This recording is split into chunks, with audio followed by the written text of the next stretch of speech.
The morning sky above Charleston Harbor blooms with fire. April 12, 1861. Thunder erupts from the Confederate guns on Morris Island. Shells arc through the damp air, crashing into the brick walls of Fort Sumter. The roar echoes across the water, shattering 4 decades of fragile political compromise. In that moment, the United States, once a single republic, splits like a cracked bell. But the war's first cannon is not the war's true beginning. That story started years earlier, in whispered threats on Senate floors, in the silent defiance of enslaved men and women, in the booming cotton mills of the North and the brutal fields of the South. The gunfire at Sumter is simply the match. The kindling was piled high long before dawn. Over the next 4 years, this conflict will kill more Americans than the Revolution, World War I, and Vietnam combined. It will pit brother against brother, turn cities into ash, and free 4 million people from bondage. And yet, the war will not end where the history books say it does. Because some battles never leave the battlefield. Shadows of this war still walk among us. In the early decades of the 19th century, the United States was a young nation with an old wound. The Constitution had been a compromise, an agreement between states whose economies, cultures, and moral visions were already at odds. In the North, industry rose along the rivers. Textile mills, ironworks, and railroads stitched together a commercial economy hungry for wage labor and immigration. In the South, vast plantations thrived on cotton and tobacco, their wealth built on the uncompensated labor of millions of enslaved African Americans. The invention of the cotton gin in 1793 had supercharged the South's dependence on slavery. Just as abolitionist movements in the North began to grow louder, the country expanded westward, but every new territory raised the same poisonous question. Would slavery be allowed here? The Missouri Compromise, the Compromise of 1850, the Kansas-Nebraska Act, each was a temporary patch on a deepening tear. By the 1850s, bleeding Kansas became a miniature civil war of its own, with pro-slavery and anti-slavery settlers fighting in the streets. In Washington, congressmen came to blows, literally, over the issue. When Senator Charles Sumner was beaten unconscious with a cane on the Senate floor in 1856, it shocked the North and thrilled much of the South. Economic differences sharpened the divide. The North's economy was diversified, tied to rail lines, banks, and factories. The South's was a single-crop giant, vulnerable to fluctuations in global cotton prices. But cotton's importance gave Southern leaders confidence. They believed King Cotton could force European powers to side with them if war came. Culturally, the rift widened. In the North, newspapers and reform societies painted slavery as a moral evil. In the South, politicians and pamphleteers defended it as a positive good, the foundation of their way of life. The political map became sectional, with almost no crossover. Northern states voted for anti-slavery candidates, Southern states for pro-slavery ones. Then came 1860. Abraham Lincoln's election was the spark in the powder keg. He had promised not to expand slavery into new territories, a position Southern leaders saw as a direct threat to their survival. Before Lincoln even took office, 7 states seceded from the Union. In their declarations of secession, they named slavery, property rights, and racial hierarchy as the reasons. The Confederacy was born in February 1861 in Montgomery, Alabama, with Jefferson Davis as its president. In the North, Lincoln faced an impossible balance, preventing further secession while avoiding actions that might drive the border states into Confederate arms. For a few tense weeks, the two sides stared each other down. U.S. Army forts in the South, still under federal control, became flashpoints. One of these was Fort Sumter, sitting on an island in Charleston Harbor. The Confederacy demanded its surrender. Lincoln refused. He sent supply ships. Confederate batteries opened fire. In an instant, the war became unavoidable. Virginia, Arkansas, Tennessee, and North Carolina joined the Confederacy. The Union now faced an enemy that controlled a vast territory nearly the size of Western Europe, with its own government, army, and ambition. The stakes were monumental. For the Confederacy, this was a fight for independence and the preservation of its slave-based society. For the Union, it was a fight to preserve the nation's very existence. Neither side expected what came next, a grinding 4-year slaughter that would test not only military strength but the endurance of a people. The first battles would be measured in hours. Soon, the war would be measured in graves. But the opening shots at Fort Sumter were only the beginning. What followed in those first months would determine whether this was to be a short rebellion or the bloodiest war in American history. Dawn stains the harbor a bruised grey. In the damp stillness, gulls skim the water between the black shapes of Confederate batteries on Morris and Sullivan's Islands. A signal shell rises, a slow-burning comet that hisses above the channel and blossoms in white fire. The clock reads about 4:30 a.m., April 12, 1861. The first thunder follows, then another, then a rolling chorus as mortars and columbiads awaken the harbor. Inside the brick pentagon of Fort Sumter, men who slept in their boots spring to the guns. The war's opening is noise and smoke, the brine of the sea mingled with the acrid taste of powder.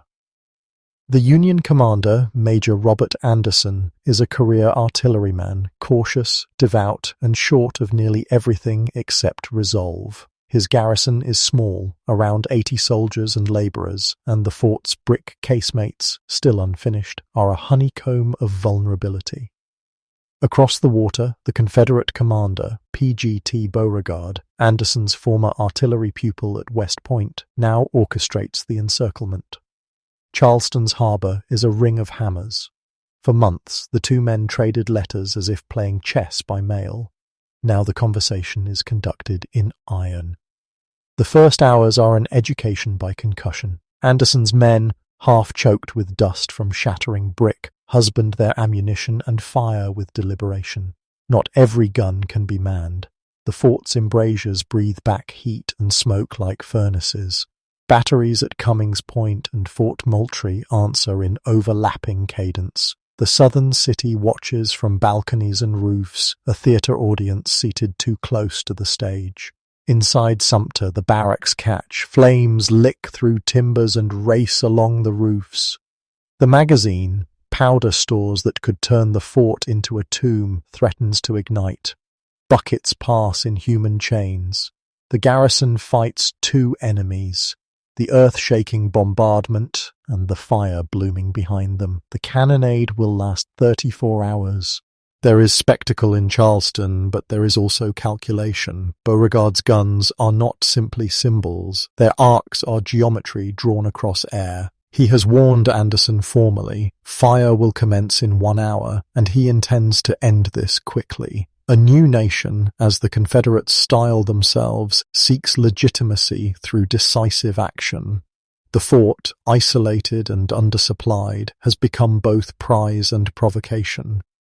At Sumter's parapets, Captain Abner Doubleday, later famous for reasons both true and invented, sights a 32-pounder and sends a shot skidding off the Confederate iron battery. It is a defiant punctuation mark in a paragraph mostly written by the other side's guns. Smoke turns day to dusk. Masonry erupts in spalls. The air is a storm of brick needles. Anderson orders the flagstaff re-rigged when the halyards are cut, because symbols matter as much as walls. Throughout the day and into the next, the men labour under a ceiling of sound. They break to swallow hard bread turned to paste by seawater. They return to the guns with sleeves rolled, faces soot-masked, eyes red.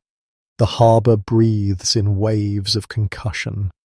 Charleston's bells, which once measured time for the rice market and church processions, now toll the tempo of a siege. By the second day, the garrison's choices are narrowing. The barracks are burning in earnest, roofs collapsing inward.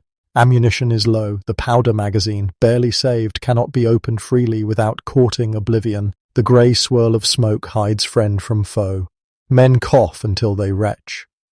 An intermediary appears, Louis Wigfall, an ex-senator, rowing through the smoke under a white handkerchief to talk terms. Confusion follows. Authority shifts by the hour. But the inevitable arrives with the afternoon tide. At about 2:30 p.m. on April 13th, Anderson agrees to evacuate. The flag will be lowered on terms of honor. The first battle of the Civil War ends as it began, with spectacle and signal. Yet, with a statistic that seems almost unreal, no combatant has been killed in the bombardment. The cost is nevertheless written in ash. As the garrison prepares to depart, they perform a soldier's rite, one last salute to the flag. The plan is 100 guns. The ritual begins, the rhythm solemn. Then the 47th piece explodes, a sudden vicious flower of brass and flame. Private Daniel Houff, an Irish-born artillerist, is killed instantly. Others fall wounded, one mortally. The salute is cut short at 50. The war's first death is an accident, a grim preface to 4 years in which death will rarely be accidental again. News outruns the tide. In Washington, the bombardment detonates in the cabinet room as surely as it did in Charleston. On April 15th, President Abraham Lincoln issues a proclamation, 75,000 militia volunteers to suppress the rebellion and reclaim federal property. The document is plain, legalistic, and iron-spined, and it lands like a drumbeat on the hearts of millions. Across northern towns, courthouse greens fill with men standing in civilian shoes and military posture, names inked in ledgers that smell of fresh glue and old dust. The war many believed could not happen has arrived with paperwork and flags. In the Upper South, Lincoln's call is heard as a threat within a threat. The map begins to change color. Virginia votes to leave on April 17th. Arkansas, North Carolina, and Tennessee will follow by early summer. Richmond will soon host a capital. The Potomac will become a moat. Families, once divided by opinion, now find themselves divided by borders and oaths. The Confederacy, which began with 7 states, hardens into 11. The ring around Charleston becomes a line that runs from the Atlantic to the Mississippi.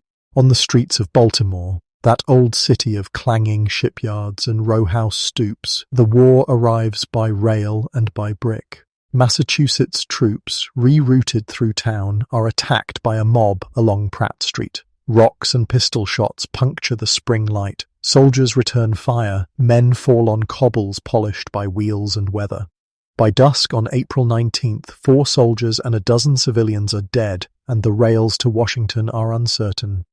The Union's capital, a city of unfinished domes and anxious sentries, feels suddenly vulnerable. The violence is not only between armies anymore, it is neighbors, strangers, and the spaces between them.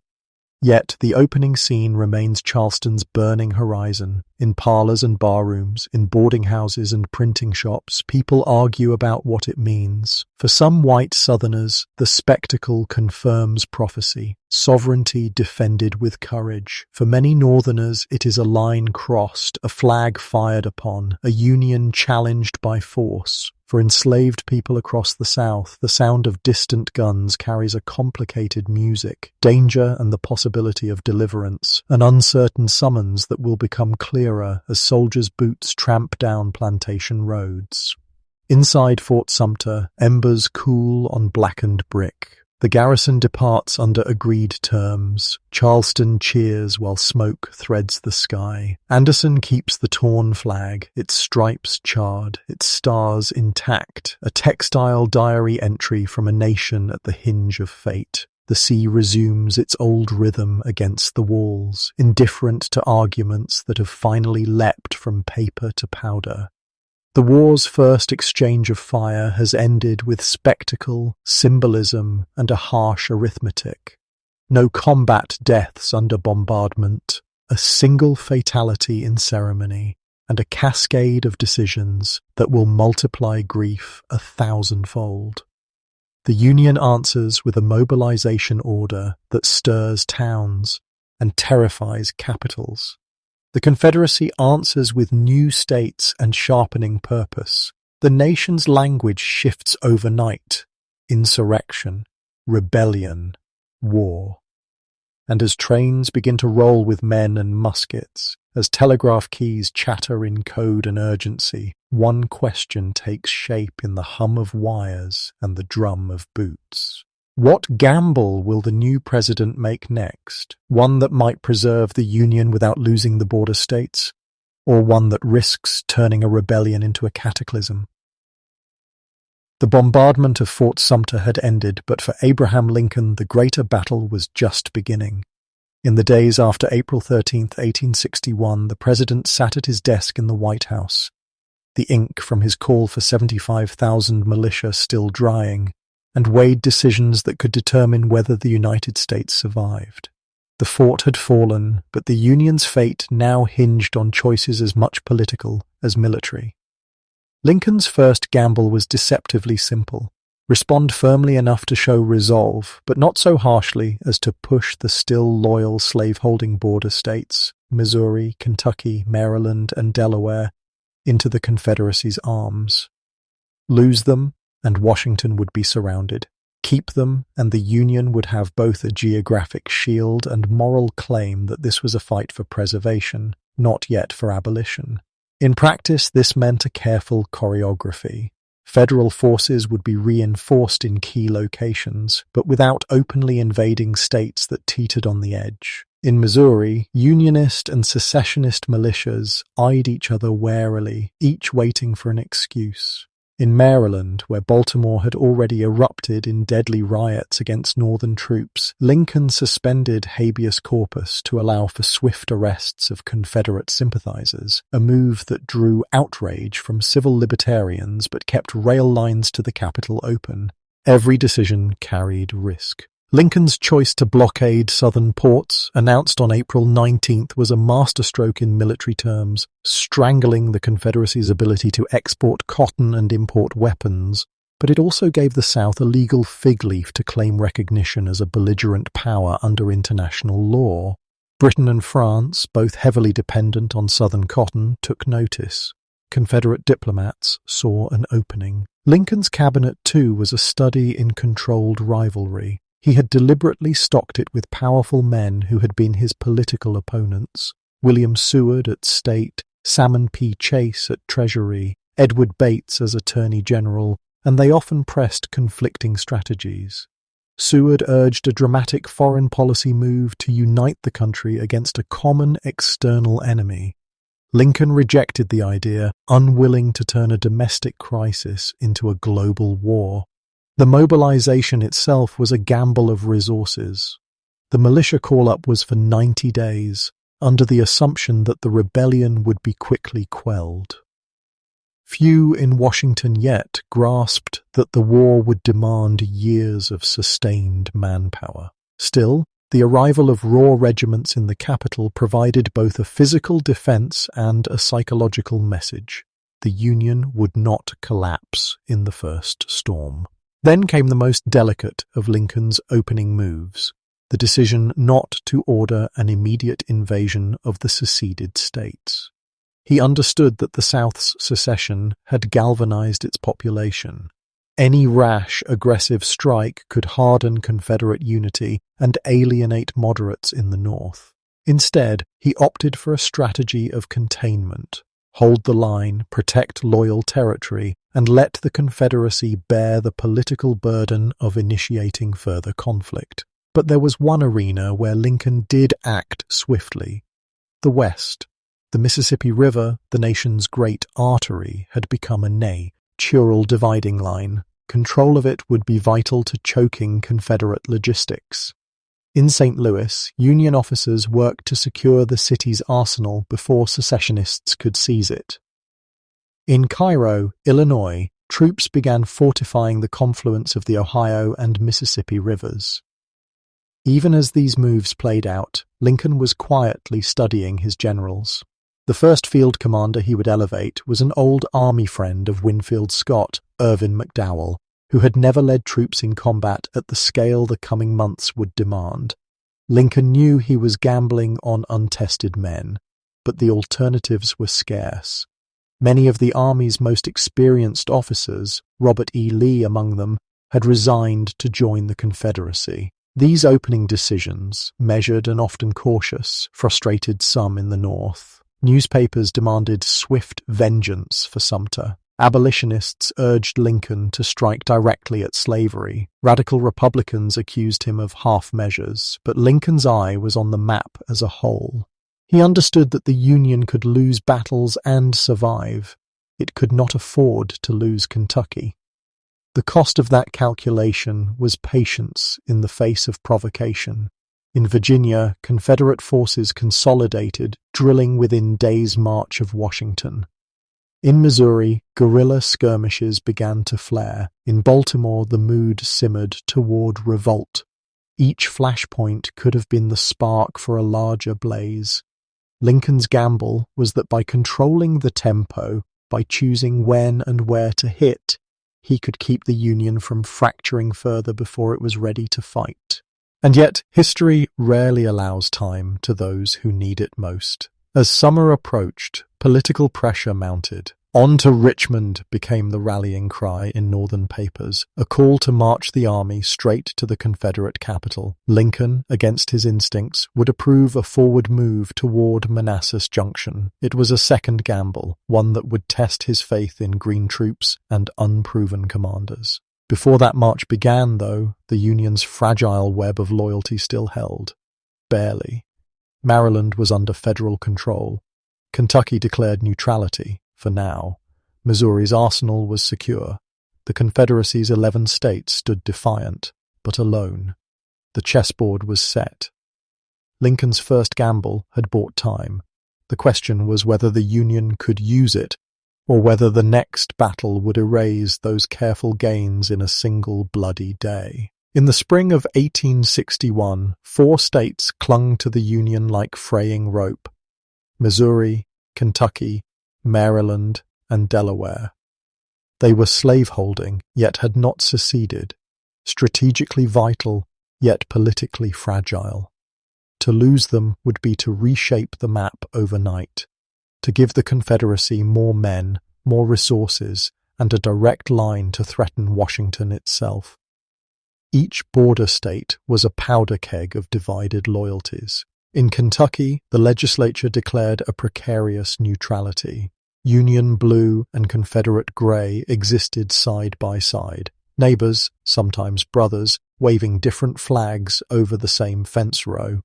Unionists feared Southern invasion. Secessionists whispered of liberation from Northern tyranny.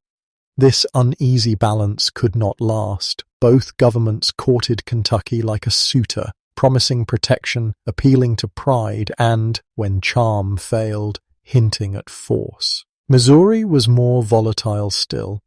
In St. Louis, a city with strong Unionist sentiment among its German immigrant population, Federal Captain Neil Lyon acted before secessionists could seize the state's armory.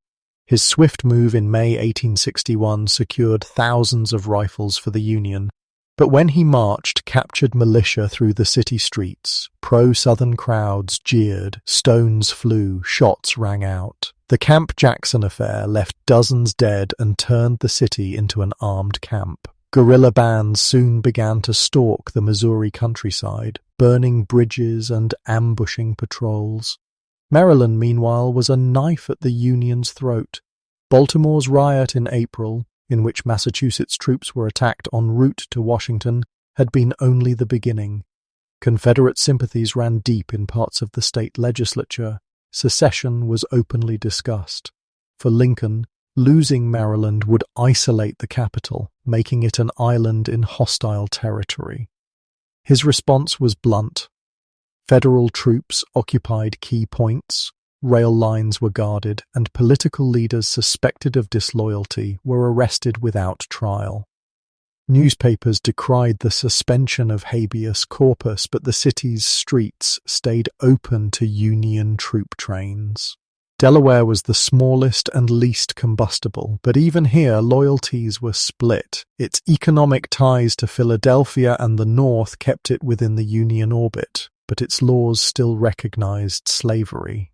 For enslaved men and women in all 4 border states, the war's early months were a time of rumors and calculated hope. Many had heard of the fighting at Fort Sumter, and some already sought escape to Union lines, though official policy did not yet promise freedom.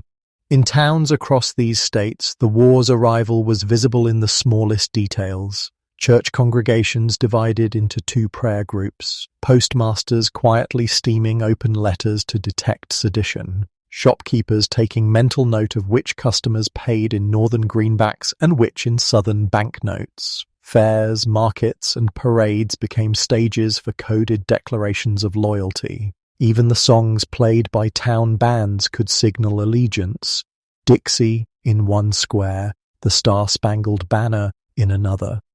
The human cost of division was often most painful within families. In Kentucky, the Crittenden family embodied the border state dilemma.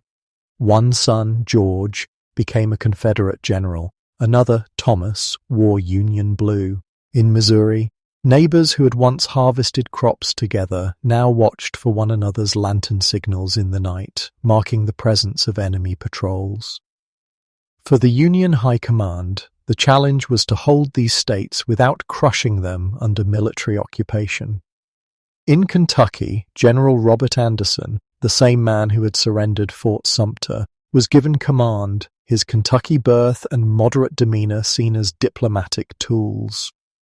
In Missouri, Lyon's aggressive tactics secured the cities but fanned a countryside rebellion that would last for years. Confederate strategy mirrored the Union's urgency. In the summer of 1861, Southern raiding parties crossed into Missouri and Western Virginia, hoping to spark popular uprisings. In Kentucky, Confederate General Leonidas Polk occupied Columbus on the Mississippi, violating the state's neutrality and pushing it decisively toward the Union. The gamble backfired. By the fall, Kentucky's legislature invited federal troops to stay. Still, the border remained porous. Smugglers ran salt, lead, and gunpowder across rivers. Spies worked both sides of the Mason-Dixon line, often posing as peddlers or preeks, hers. Confederate recruitment agents moved quietly through Maryland's countryside, while Union scouts infiltrated southern Missouri's backroads. These shadow wars left few safe spaces for civilians.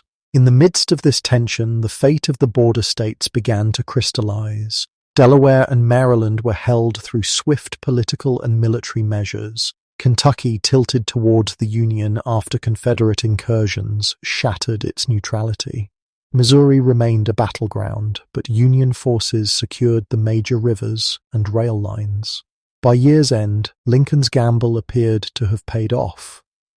The Union had not lost a single border state, but the victory was fragile. Each state was a web of conflicting loyalties, and even under Union control, guerrilla war, political sabotage, and civilian unrest would drain manpower and attention. The survival of the Union in 1861 owed much to the choices made in these states. Choices by generals, governors, and ordinary citizens whose allegiances could tip with the wind. And while the map still showed a Union intact, the battle for its heart was far from settled. The next phase would shift the focus from fragile loyalties to the war's power to shape public opinion, and how songs, speeches, and headlines could become weapons as potent as any rifle. The Civil War was fought with rifles and cannons, but it was also fought with banjos, printing presses, and the human voice. In the war's first year, songs became weapons, rallying cries that could stiffen resolve or sting an enemy's pride. They carried the emotional weight of flags, the urgency of speeches, and the intimacy of whispered promises. In the North, the battle cry of freedom swept through recruitment rallies like a contagion of patriotism. George F. Root composed it in a matter of days after Lincoln's call for troops. Its chorus, "Rally round the flag, boys," was irresistible in its simplicity. Bands played it as regiments marched away. Towns printed its lyrics in broadsheets for those left behind. The song didn't just praise the Union. It framed enlistment as an act of defense against treachery. The South answered with "Dixie," a tune originally written for minstrel shows in the North but adopted as a near anthem of the Confederacy. Its jaunty rhythm and nostalgic lyrics evoked a vision of Southern life worth defending, or, to Southern ears, reclaiming. When Jefferson Davis was inaugurated in Montgomery, Dixie played under the cheers. It was more than music. It was oral propaganda, a reminder that the Confederacy had its own culture, separate from the Union. Songs traveled faster than armies. Soldiers learned them around campfires, then carried them home in letters and furloughs. Civilians picked them up at church gatherings, political meetings, and minstrel performances. In both North and South, parodies flourished, new verses that mocked enemy leaders or boasted of imagined victories. John Brown's body in the Union camps became the Bonnie Blue flag in the South, each borrowing tunes and rhythms to suit their own cause. Beyond music, the printed word amplified morale and hardened divisions. Newspapers, the era's most powerful media, were partisan weapons. In New York, Horace Greeley's Tribune urged swift and overwhelming action to crush the rebellion. In Richmond, the Examiner poured scorn on Yankee arrogance and promised Southern victory as inevitable. The press did not merely report the war, it interpreted it, creating heroes and villains with every headline. Cartoonists sharpen, ed their pens into bayonets. Thomas Nast's illustrations in Harper's Weekly portrayed the Union cause as righteous and the Confederate leadership as corrupt or cowardly. Southern papers answered with caricatures of Lincoln as a buffoon, a tyrant, or both.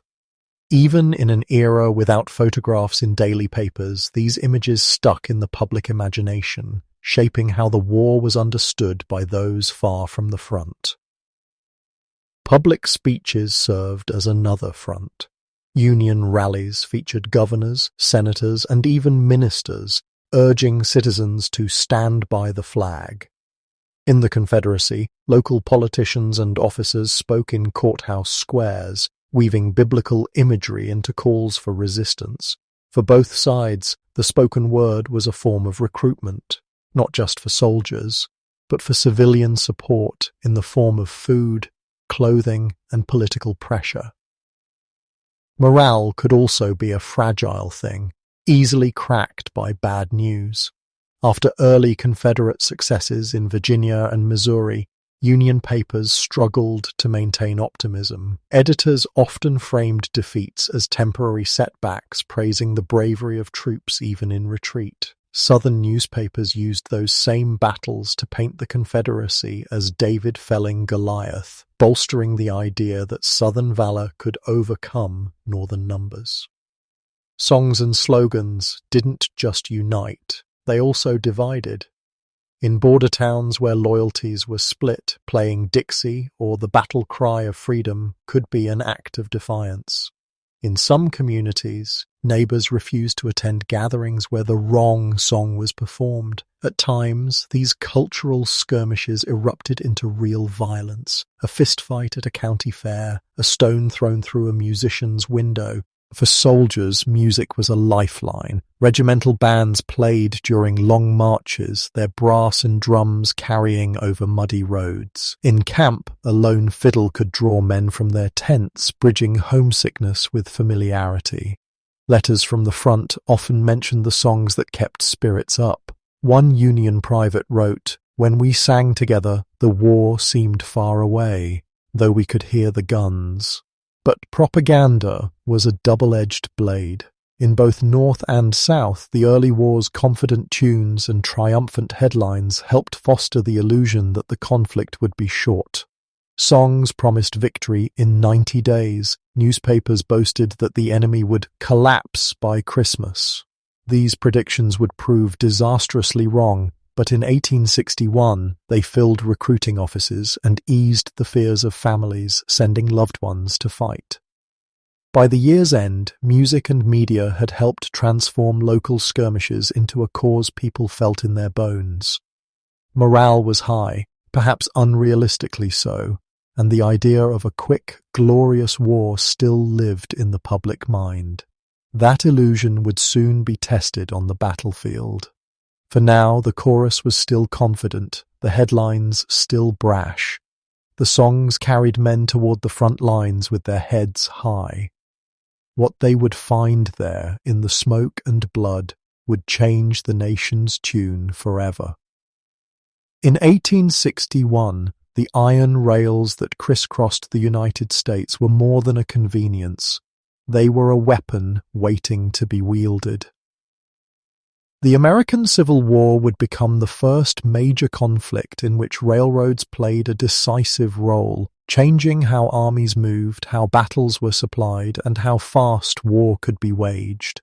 Before the war, rail networks in the north stretched like veins from city to city, linking industry to ports and markets. In the south, lines were fewer and more fragmented, often radiating from coastal hubs into hinterland, rather than forming an interconnected grid. This imbalance would become a strategic advantage for the Union, but only if military leaders learned to use it. The first lesson came quickly. In April 1861, when riots in Baltimore threatened to cut Washington off from the north, troops were rerouted by rail through Annapolis. The speed with which regiments could be shifted stunned observers who still thought of armies as slow-moving columns on foot. Lincoln's government understood that the railroad was now as essential to defense as any fort. Moving entire brigades by train required new thinking. Boxcars meant for grain were refitted with benches for soldiers. Flat cars carried artillery. Locomotives pulled mile-long trains loaded with munitions. The Union established the U.S. military railroads in early 1862, a government-run system that could seize and operate lines as needed. Civilian engineers and conductors were suddenly part of the war effort, wearing military-style uniforms and taking orders from generals. The Confederacy, too, recognized the power of the rails, but its limitations were severe. Many southern lines were built to different gauges, meaning trains could not run seamlessly from one line to another without unloading cargo. The scarcity of iron and manufacturing capacity made repairs slow. Still, Confederate commanders used rail to move troops with surprising speed when the opportunity arose. In July 1861, General Joseph E. Johnston's reinforcements traveled nearly 50 miles by rail from the Shenandoah Valley to Manassas, arriving in time to turn the tide at the First Battle of Bull Run. It was the first time in history that trains had delivered troops directly into the heart of a battle. Railroads also became prime targets. Cavalry raids on enemy lines, burning trestles, tearing up tracks, seizing locomotives were a new form of warfare. In 1862, Union raiders led by James J. Andrews penetrated deep into Georgia, hijacking a train in what became known as the Great Locomotive Chase. Though the raid failed, it showed that control of the rails could mean control of a region's mobility. Technology and tactics intertwined. Commanders had to rethink logistics. An army could now advance faster than its supply wagons if the rails kept up, but a single destroyed bridge could halt an entire campaign. Protecting railroad lines became as important as holding territory. Union troops built blockhouses at key points along the tracks, manned by small detachments with orders to defend against sabotage. Telegraph lines often ran alongside the rails, allowing for near-instant communication between front and rear. Railroads influenced strategy beyond the battlefield. The ability to mass troops quickly encouraged bolder offensives, but also risked overextension. In the South, where rails were fewer, the loss of a single junction could sever whole regions from reinforcement. The fall of Corinth, Mississippi in 1862 deprived the Confederacy of a vital crossroads, hampering its ability to shift troops between the Mississippi Valley and the Eastern Theater. Civilians felt the war's reach along the rails too. Train stations in northern cities became scenes of tearful farewells as regiments departed. In the South, towns waited anxiously for the whistle of incoming trains, bringing news, supplies, or wounded men from the front. Rail lines carried not only soldiers and guns, but also the wounded, who were evacuated from battlefields to hospitals far behind the lines, a grim new function of industrial war. By the war's end, the lesson was clear. Mastery of the rails was mastery of movement, and movement was life in modern warfare. The Civil War's campaigns, from Bull Run to Sherman's March, were shaped as much by the lines on the railroad map as by the rivers and mountains on traditional charts. But in 1861, the true scale of the railroad's influence was only beginning to reveal itself. Both sides still imagined quick campaigns, decisive battles that would end the war before the rails could be fully exploited. That illusion would be shattered soon enough, and the next act would see the war spread like wildfire across the map, drawing in new powers, new stakes, and blood on a scale no one had yet dared imagine. Early September 1862. The Confederate Army of Northern Virginia under Robert E. Lee is deep in enemy territory. After a summer of stunning victories, the 7 days, Second Bull Run, Lee has taken the war north into Maryland. His aim is bold: relieve war-torn Virginia, influence the fall elections in the north, and perhaps entice Britain or France to recognize the Confederacy. But even the best-laid plans can unravel, and sometimes the smallest accident changes everything. On September 9th, Lee issues Special Order 191. It divides his army for separate operations, sending Stonewall Jackson to capture Harper's Ferry, while other divisions maneuver to draw the Union away. The orders are written in detail, copied for each commander, and passed along the chain of command. Somewhere outside Frederick, Maryland, one copy, wrapped around 3 cigars, slips from the pocket or saddlebag of a Confederate officer. It falls into the grass of a recently vacated campsite. 2 days later, Union soldiers from the 27th Indiana Infantry are resting in the same field. Sergeant John Bloss and Corporal Barton Mitchell notice the cigars, wrapped in paper.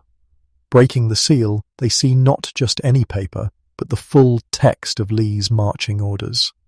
Realizing its importance, they rush it up the chain of command.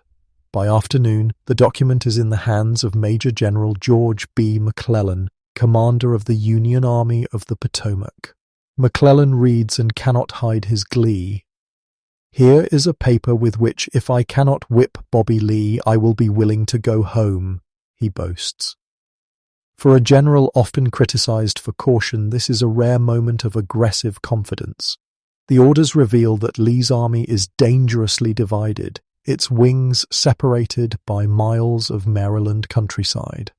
If McClellan moves quickly, he can strike and destroy each segment before they reunite. Yet here lies the paradox. McClellan's temperament is both his strength and his flaw. His meticulous nature means he wants to confirm the intelligence, position his forces, and prepare thoroughly. But in war, speed is sometimes worth more than certainty. He loses precious hours, enough for Lee to sense danger and hasten to regroup. The Lost Orders episode becomes a case study in the razor's edge of wartime intelligence. A single misplaced packet alters the entire strategic picture, yet human hesitation shapes the outcome as much as luck. Had the orders not been found, Lee might have maneuvered unmolested in Maryland, forcing McClellan to chase shadows. Had McClellan acted instantly, the Union might have delivered a crushing blow that ended the Maryland campaign before it began. In Frederick, the townspeople watch the armies swirl around them like tides.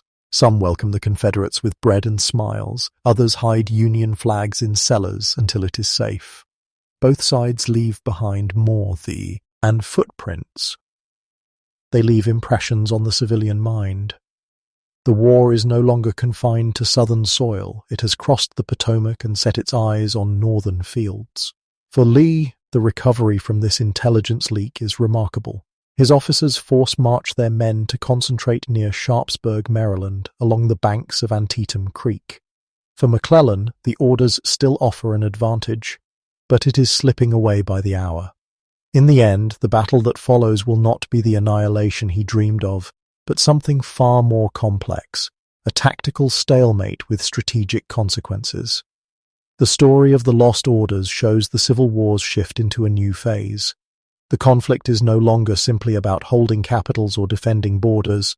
It is now a contest of wit, nerve, and the ability to exploit fleeting moments. Spies, scouts, and accidental finds all can turn the course of campaigns.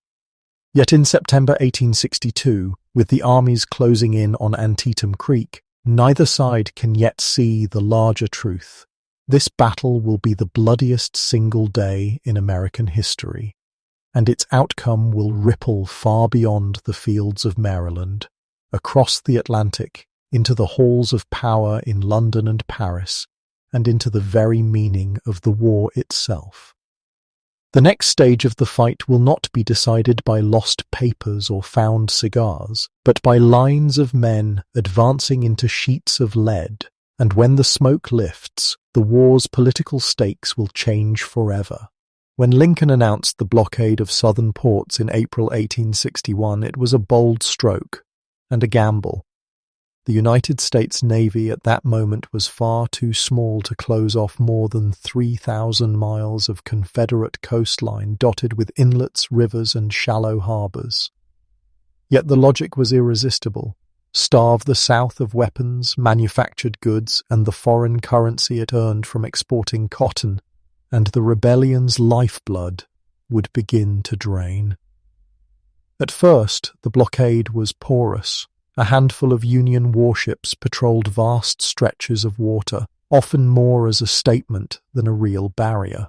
Fast, low-profile schooners and steamers, soon known as blockade runners, could slip through under cover of darkness or bad weather. These vessels, often built in British shipyards, hugged the shoreline, darted into hidden coves, and carried their cargo to neutral ports like Nassau in the Bahamas or Havana, Cuba. There, goods could be transshipped to Europe, and European manufactured goods could make the return trip. But the Union was learning. By late 1861, the Navy had expanded rapidly through new construction and the purchase of civilian vessels into a force of more than 250 ships. Bases were established at Port Royal in South Carolina and Ship Island off Mississippi, allowing blockading squadrons to resupply close to their patrol areas. Steam-powered ships, with their independence from wind, began to corner the slower blockade runners. The economic impact in the South was soon felt in daily life. Cotton, the white gold of the Confederacy, piled up in warehouses unsold. Planters who had once counted on steady sales abroad now faced shrinking income.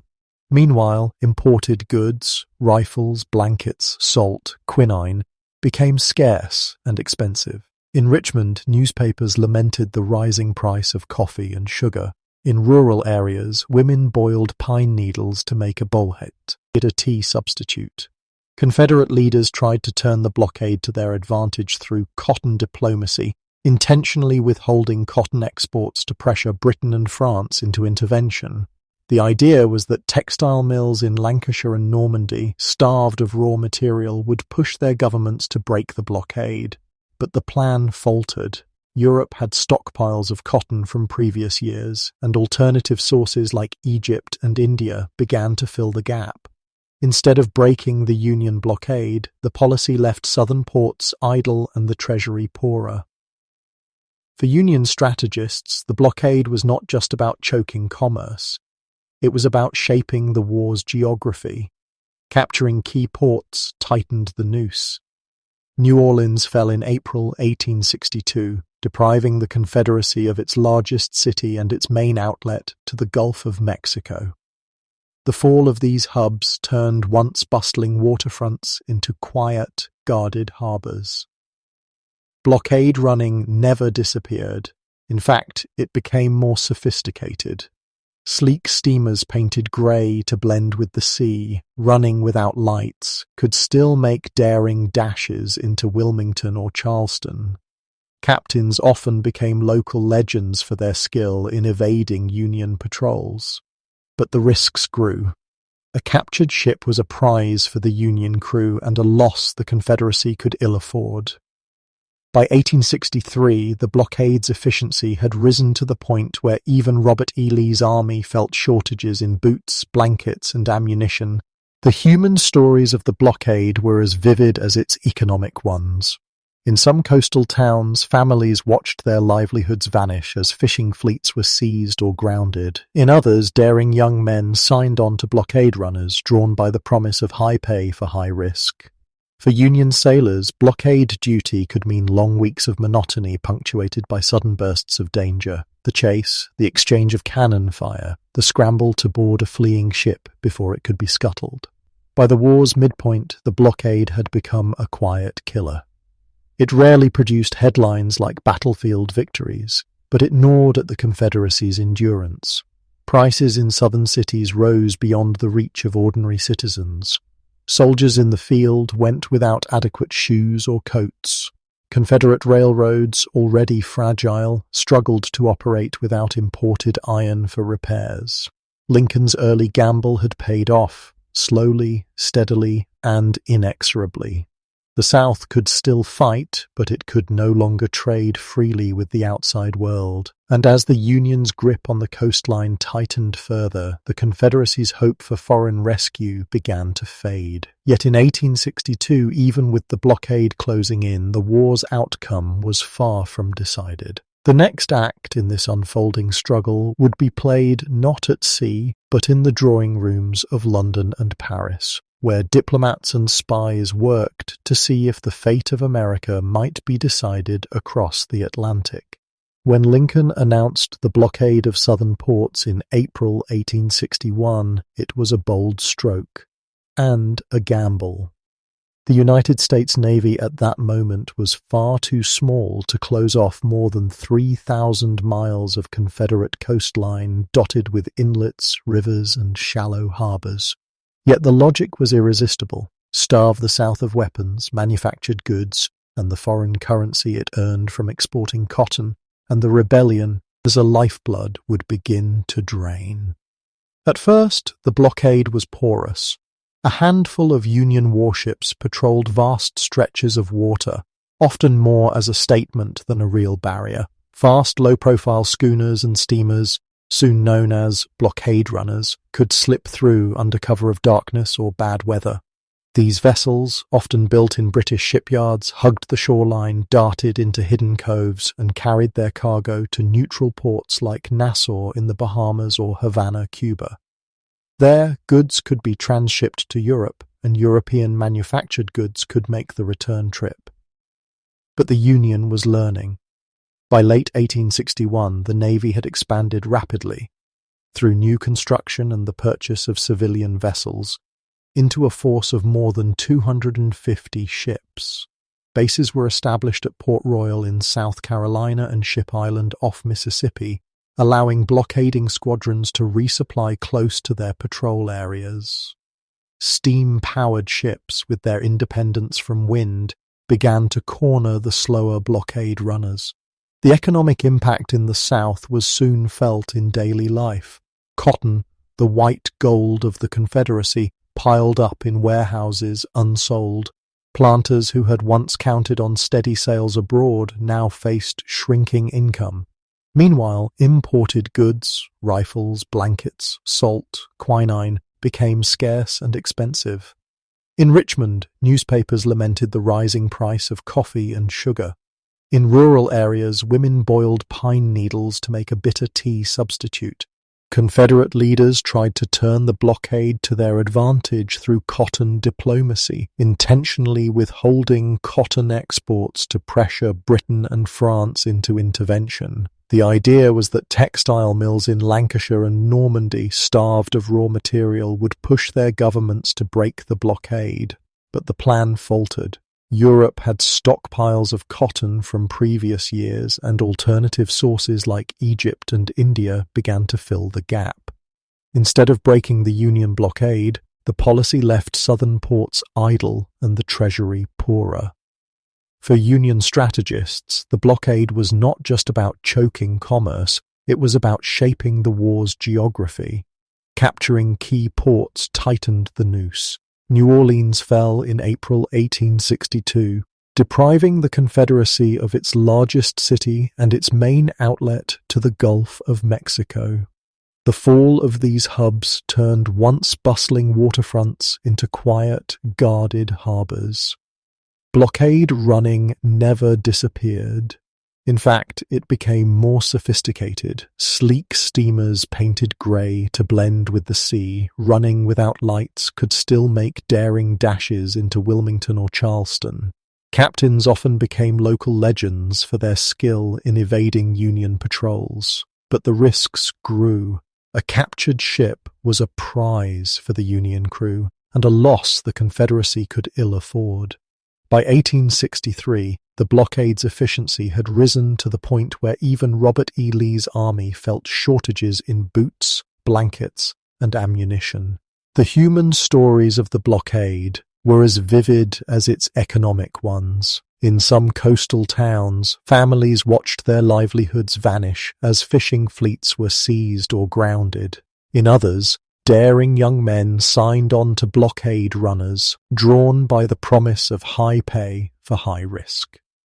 For Union sailors, blockade duty could mean long weeks of monotony punctuated by sudden bursts of danger.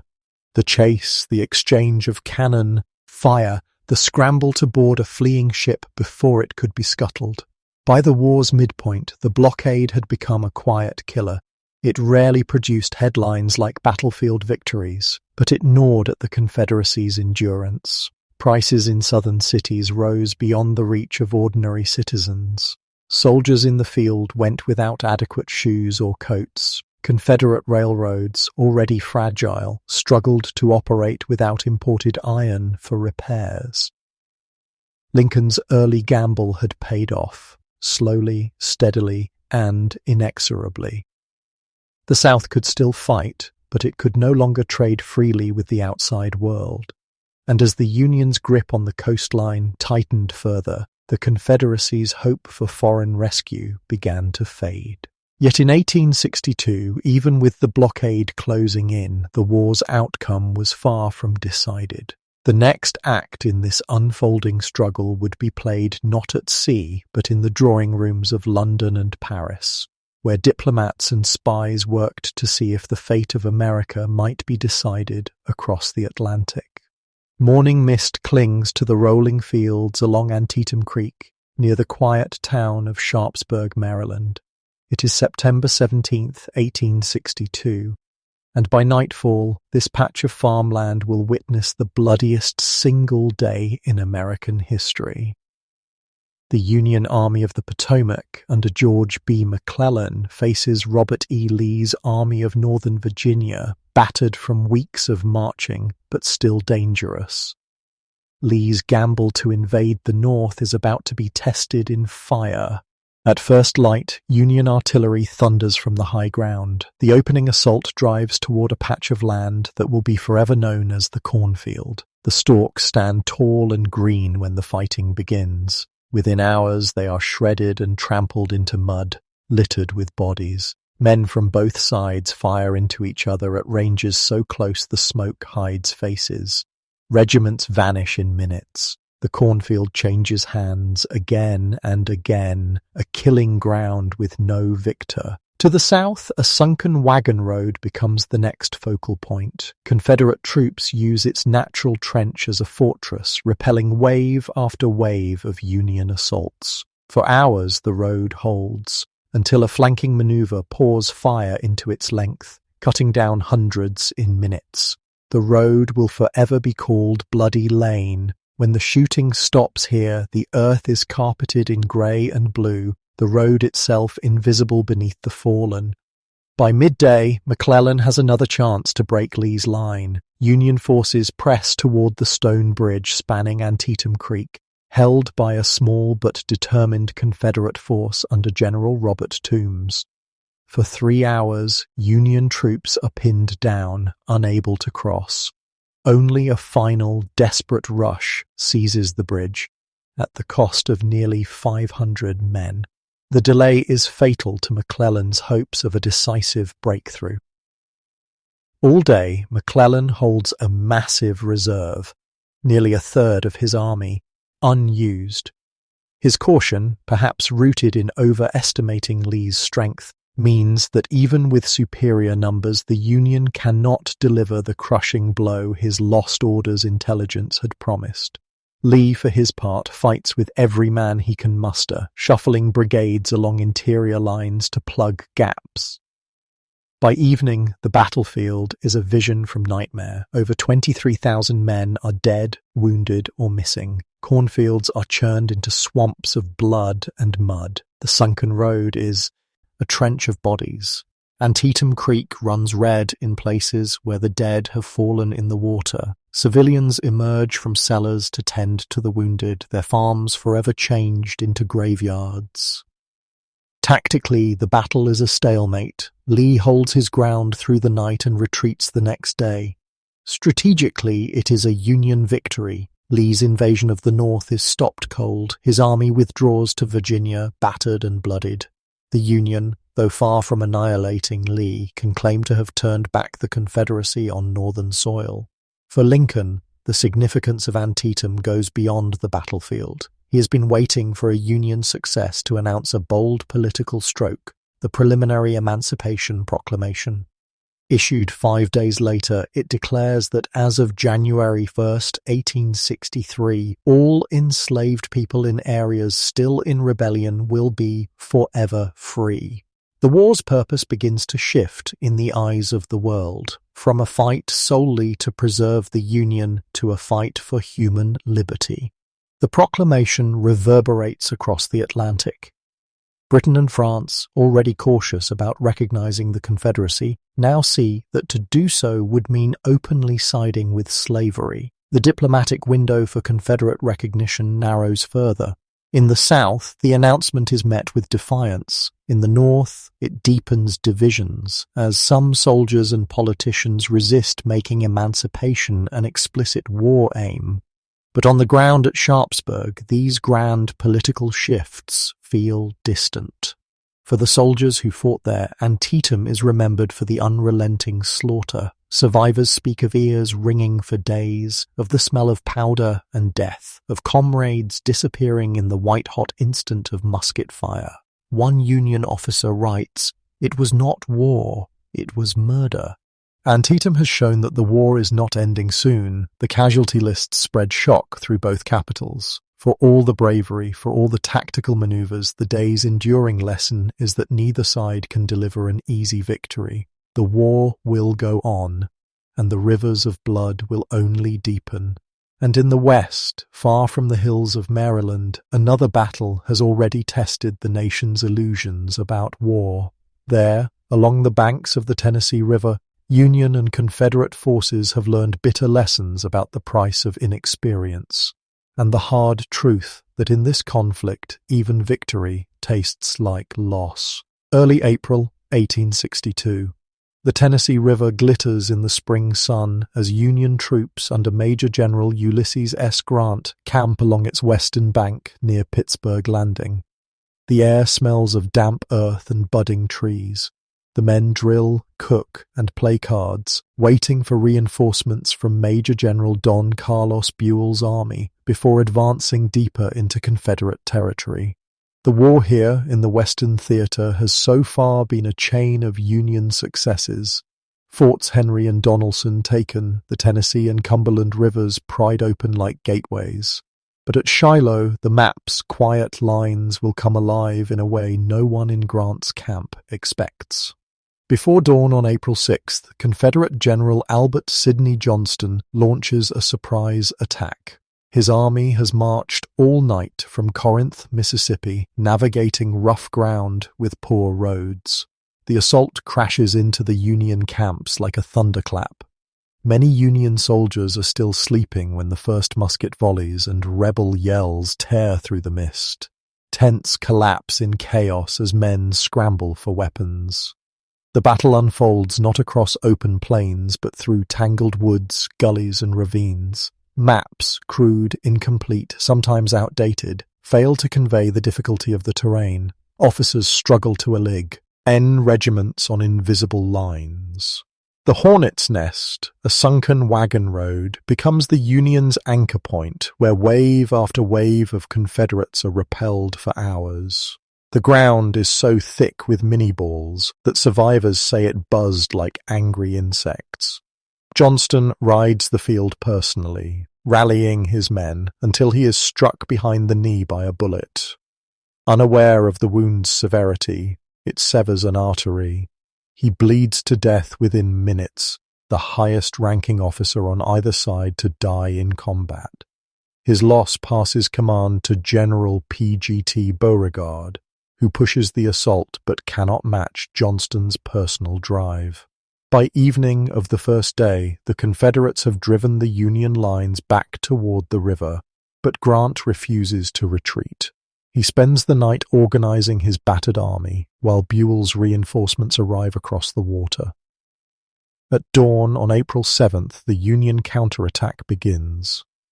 Now the Confederates are the ones pushed back through the woods fighting a desperate rearguard action. By afternoon, they are in retreat toward Corinth. The cost is staggering, more than 23,000 casualties combined, dead and wounded in nearly equal measure to Antietam, but over 2 days instead of one. The numbers shock the nation. Until now, Americans had measured battles in hundreds killed. Shiloh's toll makes clear that the war will be long, bloody, and unlike anything the country has seen. The lessons are harsh. For Grant, it is a reminder that even a skilled commander cannot afford to leave an army unfortified so close to an enemy force. For the Union High Command, it is proof that the Western theater is no sideshow. Controlling the Mississippi Valley will require as much blood and planning as any campaign in Virginia. For the Confederacy, Shiloh is a bitter blow. The chance to destroy Grant's army before it could unite with Buell is lost, and the Western Front is left vulnerable. Civilians near the battlefield pay their own price. Farmhouses become impromptu hospitals, their floors slick with blood. Families bury the dead in hurried graves. The landscape itself is transformed. Fields churned to mud, orchards shattered, streams clogged with debris. Months later, visitors will still find rusting muskets leaning against tree trunks, blankets stiff with dried blood, and skeletal remains missed by burial parties. News from Shiloh stirs outrage in the North. Critics accuse Grant of negligence, some calling for his removal. Lincoln refuses. "I can't spare this man. He fights." Grant absorbs the lesson and adapts, his later campaigns marked by tighter security and relentless offense. The battle also convinces Union planners of the need for better mapping and reconnaissance, an investment that will pay dividends as the war grinds on. In the South, Shiloh is spun as proof that Confederate soldiers can drive the enemy to the brink. But the loss of Johnston and the retreat blunt the propaganda. Privately, many Confederate officers know the truth.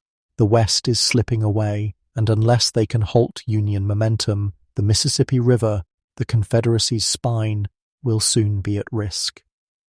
Shiloh has no grand, tidy victory. It is a battle of shock, endurance, and attrition, and it foreshadows the grinding nature of the war to come. No one on either side will again speak confidently of a short conflict.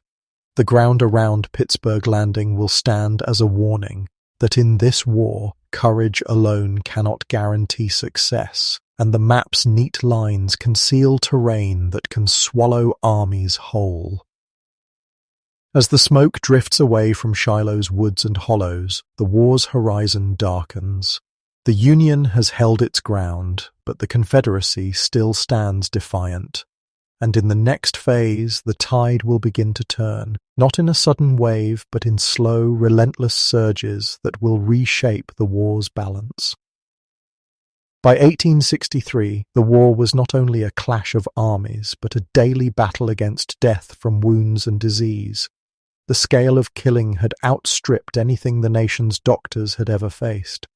In the early months, there had been no blueprint, no organized ambulance corps, no standardized field hospitals, no understanding of germ theory. Now, necessity was forcing a grim education. The Civil War was becoming, in the words of one physician, the surgeon's war. On the battlefield, the first link in the chain of care was the regimental surgeon or assistant surgeon, often stationed just behind the lines. Here, under canvas tents or in commandeered barns, the wounded received quick triage. Those who could walk were sent to the rear. Those who could not were carried by stretcher-bearers, sometimes fellow soldiers, sometimes civilian volunteers. Ambulances, initially just farm wagons or carriages, jolted over rutted roads, the ride often as agonizing as the wounds themselves.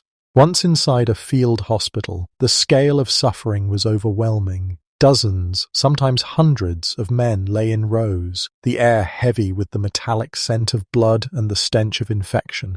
The most common procedure was amputation, swift, brutal, and often life-saving in an age before antibiotics. A skilled surgeon could remove a limb in under 10 minutes, the patient held down by orderlies while biting a leather strap or a piece of wood. Ether and chloroform, when available, spared many the pain of full consciousness, but shortages meant some endured the knife awake. Infection was the great unseen killer. Surgeons wore the same blood-stained coats from one operation to the next, their instruments rinsed in cold water at best. Pus, fever, and the red streaks of blood poisoning were familiar sights. No one yet knew that microscopic bacteria were the culprits. Mortality rates for amputations hovered near 25% higher for operations on the upper thigh or hip. Disease claimed even more lives than battle. Dysentery, typhoid, malaria, and pneumonia swept through camps where latrines were poorly dug and drinking water was fouled. Measles and smallpox struck recruits from rural areas who had never been exposed. Surgeons and nurses fought these invisible enemies with rudimentary tools: quinine for malaria, calomel for fever, opium for pain. Many remedies were ineffective, some were harmful. The war did produce innovation. Clara Barton, later founder of the American Red Cross, appeared on battlefields with wagons of supplies, tending to the wounded where they fell. In the North, the U.S. Sanitary Commission organized donations, distributed blankets and food, inspected camps, and pressed for better hygiene. In the South, despite fewer resources, women like Sally Tompkins turned homes into private hospitals, earning reputations for discipline and care. Ambulance corps were evil, eventually formalized with designated crews, improved stretchers, and covered wagons designed to reduce jolting. Railroads, too, became part of the evacuation system, with trains converted into hospital cars. Steamboats on the Mississippi and hospital ships along the Atlantic ferried thousands to safer facilities far from the front. For soldiers, the memory of medical care was often a paradox. Surgeons were feared for their sores, but revered for their skill. Wounded men might curse the pain of surgery, yet later credit it with saving their lives. Diaries are filled with descriptions of kindness, a cup of cool water, a letter written home, alongside the horror of hearing another man's screams through thin canvas walls. Photography brought the reality home to civilians.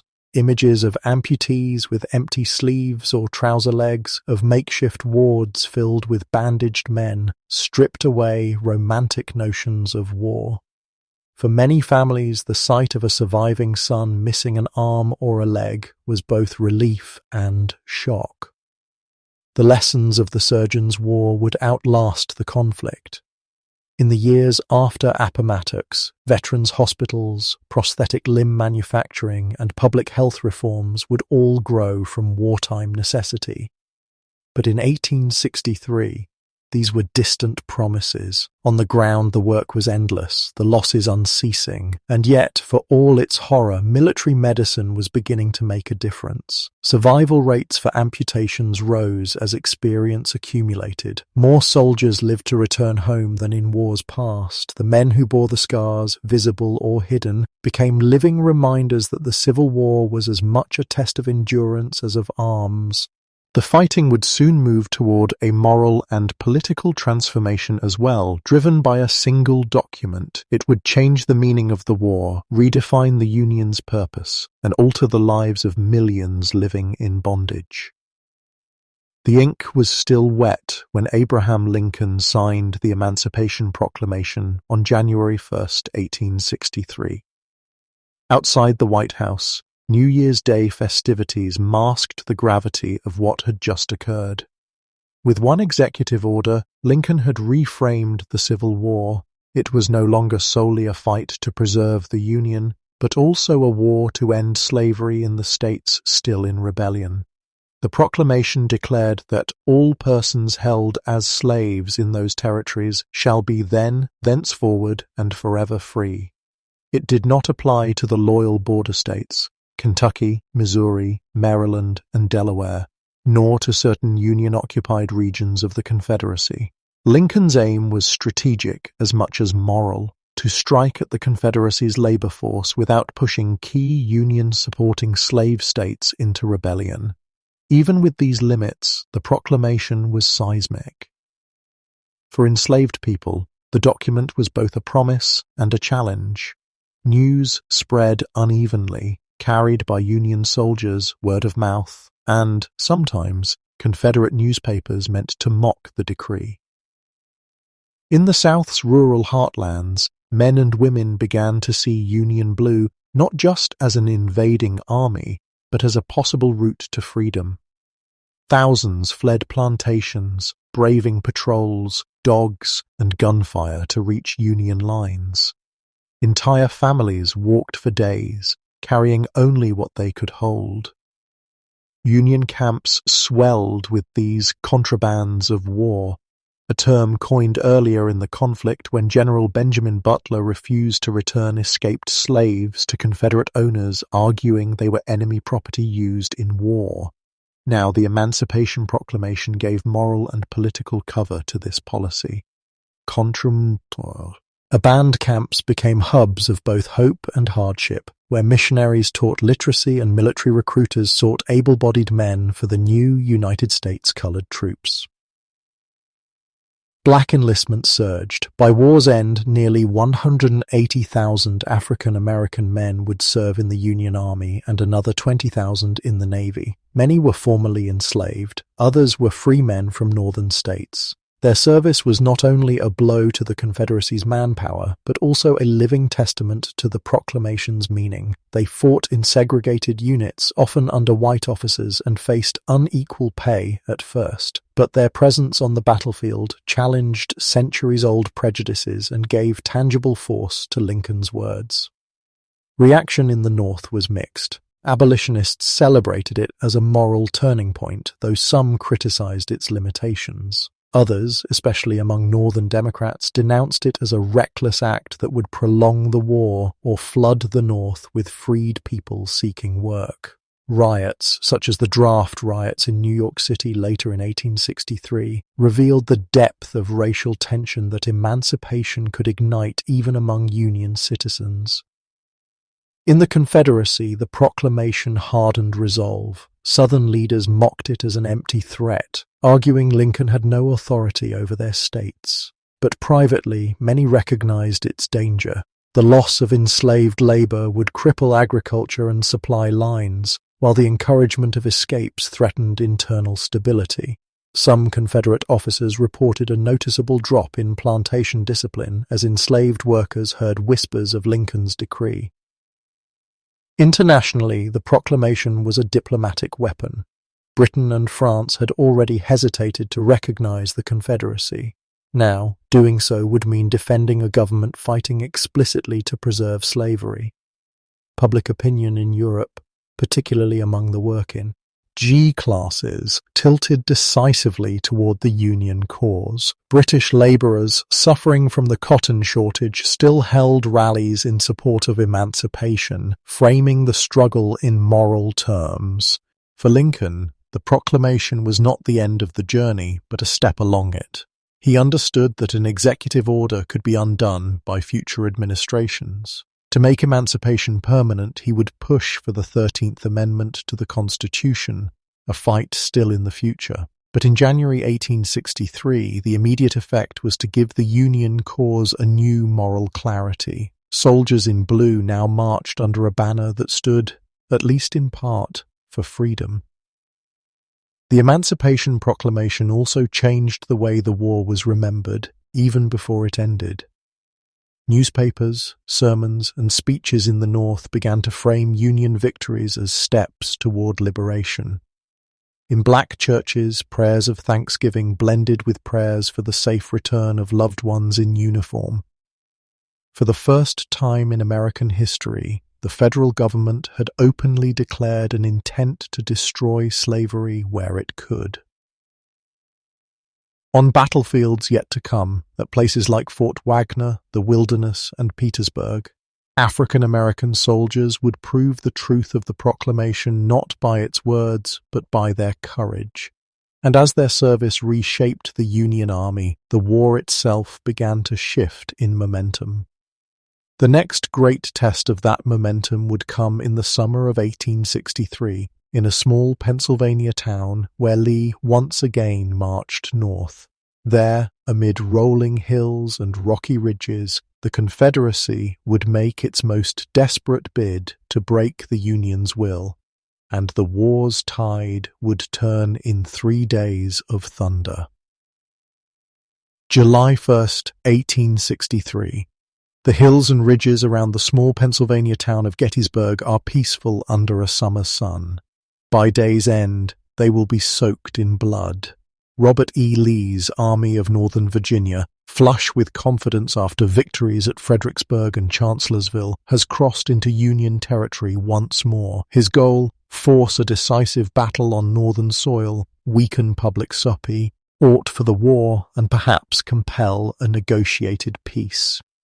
The clash begins almost by accident. Confederate brigades probing the town encounter Union cavalry under Brigadier General John Buford. Outnumbered, Buford's men fight dismounted, using their carbines to delay the Confederate advance. They buy precious hours until the Union Corps under Major General John Reynolds arrives. Reynolds himself will be killed within minutes of entering the fight, a bullet striking as he directs his men into line. His death is an early blow to Union morale. Throughout July 1st, Union forces are pressed back through the streets of Gettysburg to the high ground south of town.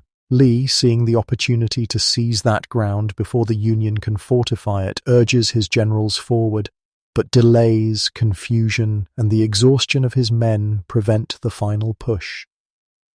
By nightfall, the Union holds Cemetery Hill, Culp's Hill, and Cemetery Ridge, a defensive arc that will prove pivotal.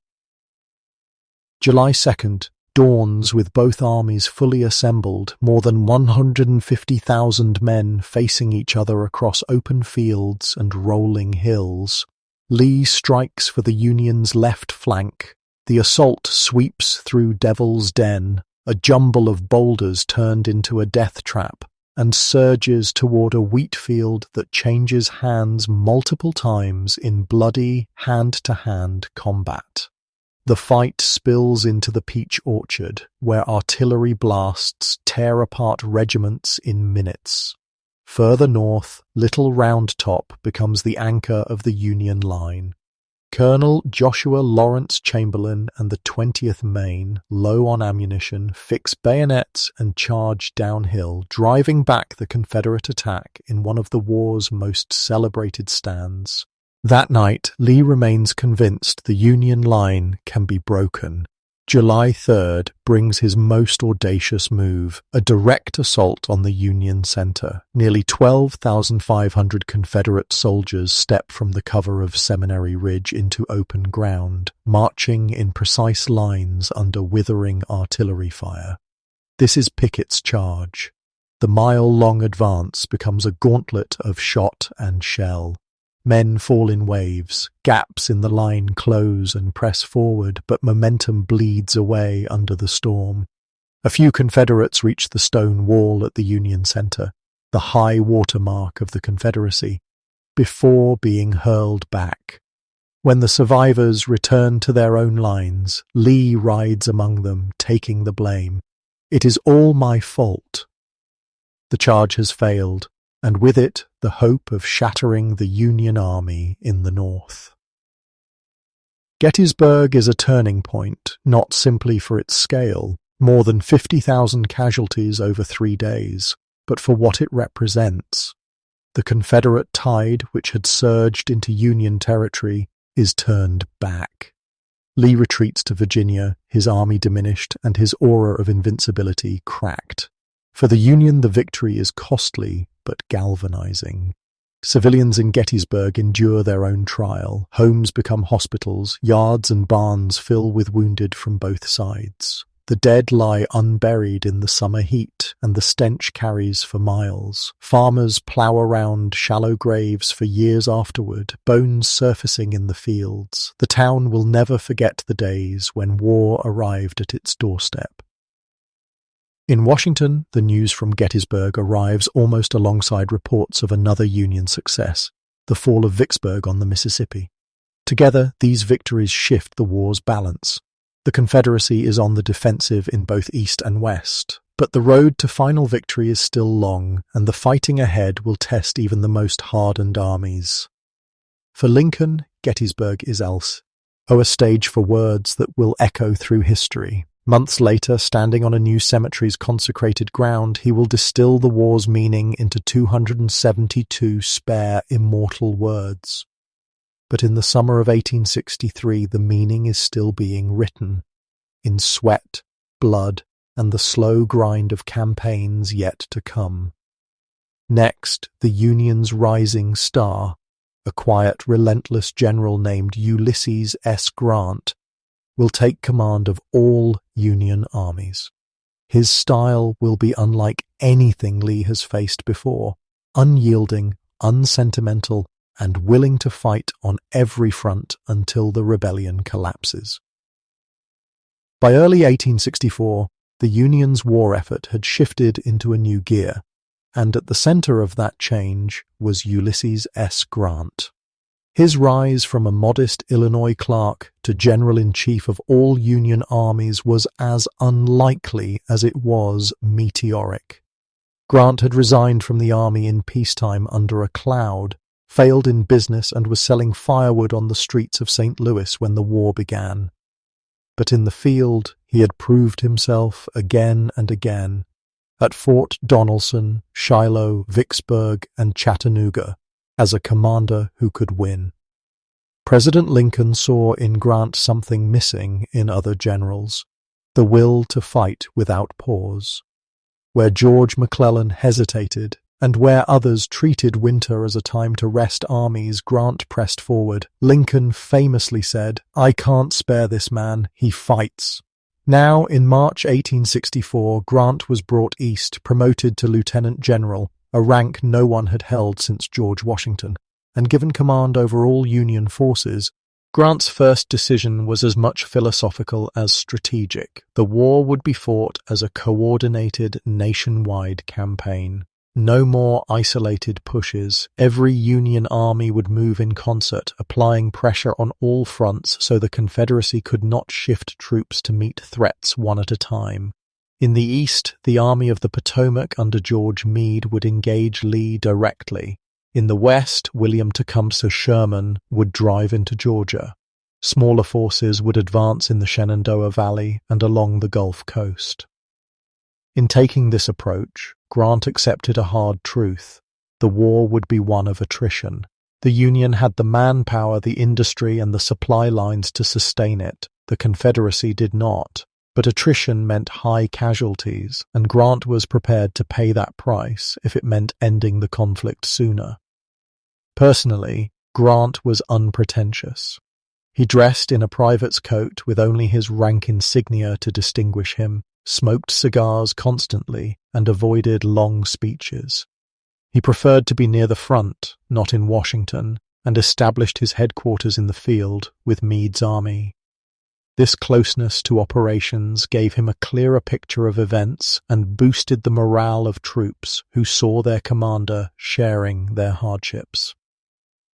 His style in command conferences was direct. He listened quietly, weighing the views of subordinates, then issued clear, concise orders. He disliked elaborate plans that depended on perfect timing. Instead, he favored simple objectives pursued relentlessly.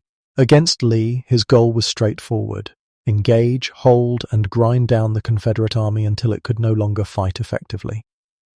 Grant's decision to stay with Meade rather than replace him was politically shrewd. Meade retained day-to-day control of the Army of the Potomac, preserving the loyalty of officers who might have resented an outsider taking over. This arrangement also allowed Grant to focus on the larger picture, confident that Meade could handle the Army's immediate maneuvers. The public's expectations for Grant were immense. Northern newspapers hailed him as the man who would finish the war. His detractors warned that his Western victories had been won against lesser generals and that Lee would prove his match.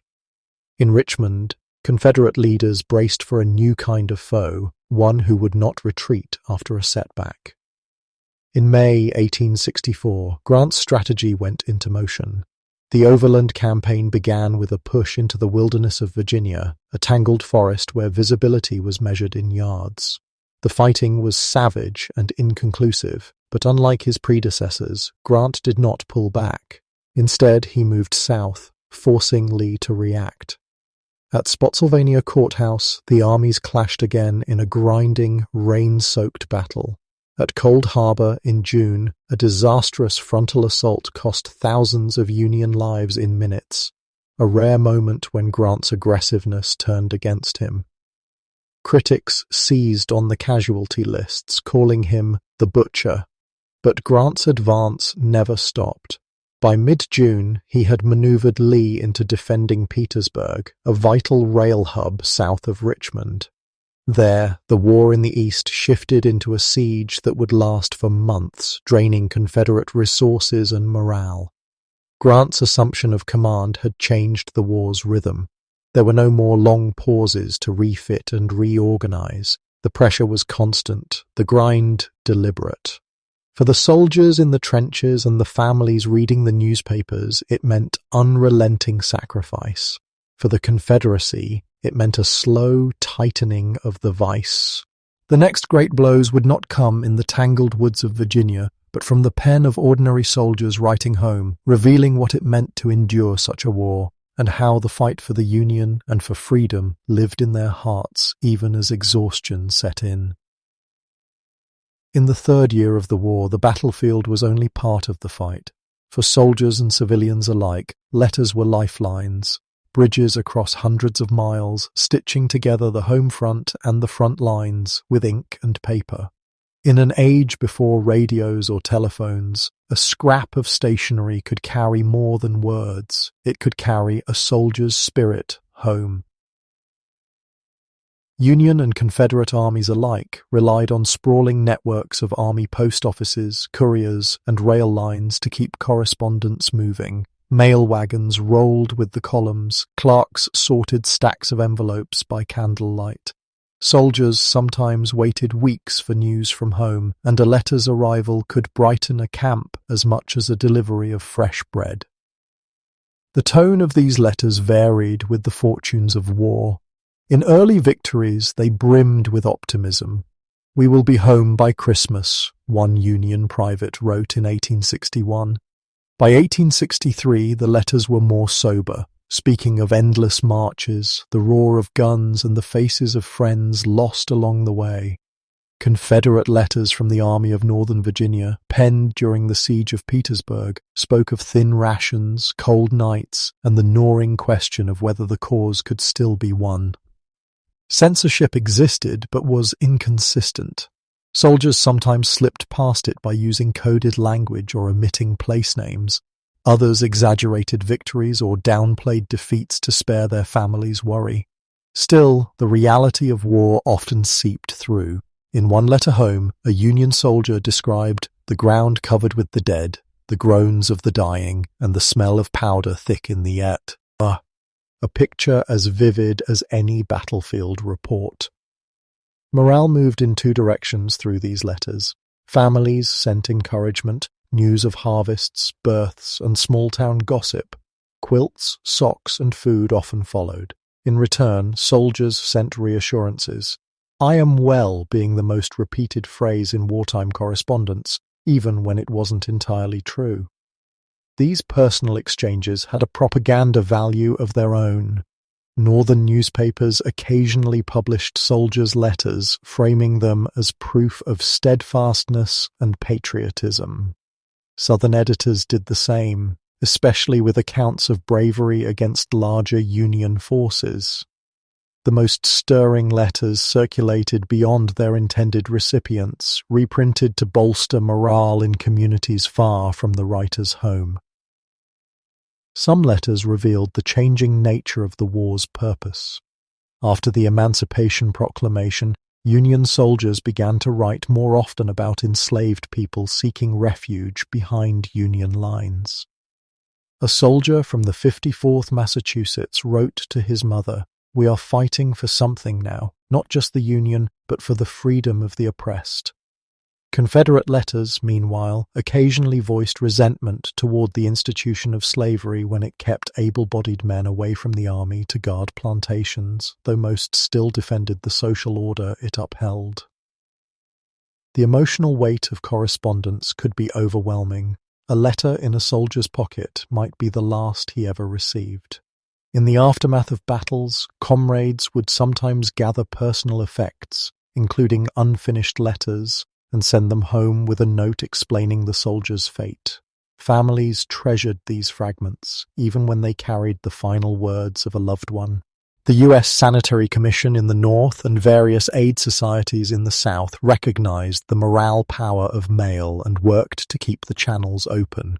Volunteers carried satchels of letters into hospital wards, reading them aloud to the wounded or writing responses for those too weak to hold a pen. In such moments, the line between battlefield and home front blurred. The war lived in every line, every crease of the paper. By late 1864, the tone of letters in both armies reflected exhaustion. Men counted down their terms of service, calculated the miles to home, and spoke less of grand causes and more of survival. "The talk now is not of glory," wrote one Union corporal, "but of living to see another spring." Confederate letters increasingly wrestled with despair, of missing harvests, hungry children, and the toll of endless funerals. And yet, these exchanges also sustained the will to fight. A single page from home could remind a soldier why he endured the mud, the hunger, and the fear. In the same way, a letter from the front, even one penned in weary script, could reassure a family that their sacrifice was not in vain. By the end of 1864, the war's currents were shifting decisively in the Union's favor. But as the next act began, the letters home would carry news of a different kind: the destruction of cities, the unraveling of Confederate supply lines, and the relentless march toward an endgame that would leave the South transformed forever. In the autumn of 1864, Union Major General William Tecumseh Sherman set in motion one of the most audacious campaigns of the war, a campaign that would redefine the meaning of warfare itself. Fresh from capturing Atlanta in September, Sherman believed the Confederacy's capacity to fight was rooted not just in its armies, but in the economic and psychological support of its civilian base. To break that will, he would take his army on a 285-mile trek through the heart of Georgia, living off the land, destroying infrastructure, and leaving behind a swath of devastation. This was total war, a strategy aimed at the enemy's resources, industry, and morale as much as its soldiers. Sherman's men, numbering around 60,000, cut loose from traditional supply lines, marching in 4 columns across a front sometimes 60 miles wide. Their target was Savannah on the Atlantic coast, but their true mission was to cripple the South's ability and will to resist. The march was meticulously planned. Each corps carried a few days' rations and relied on foraging details known as bummers to gather food and livestock from the countryside. Sherman issued strict orders against wanton violence, but permitted the destruction of railroads, mills, warehouses, and anything that could support the Confederate war effort. Tracks were heated over bonfires and twisted into Sherman's neckties, useless to trains. Cotton gins were torched. Bridges collapsed in smoke and ash. For civilians along the route, the march was a storm. Plantation owners watched as enslaved people left in droves to follow the Union columns, seeing them as a moving line of liberation. Some civilians pleaded for mercy, others hid valuables in wells or buried them in orchards. The march brought both chaos and opportunity for the enslaved, freedom, for Confederate loyalists, humiliation and ruin. Confederate resistance was minimal. General John Bell Hood, instead of defending Georgia, had taken his army north in a gamble to draw Sherman away. It failed.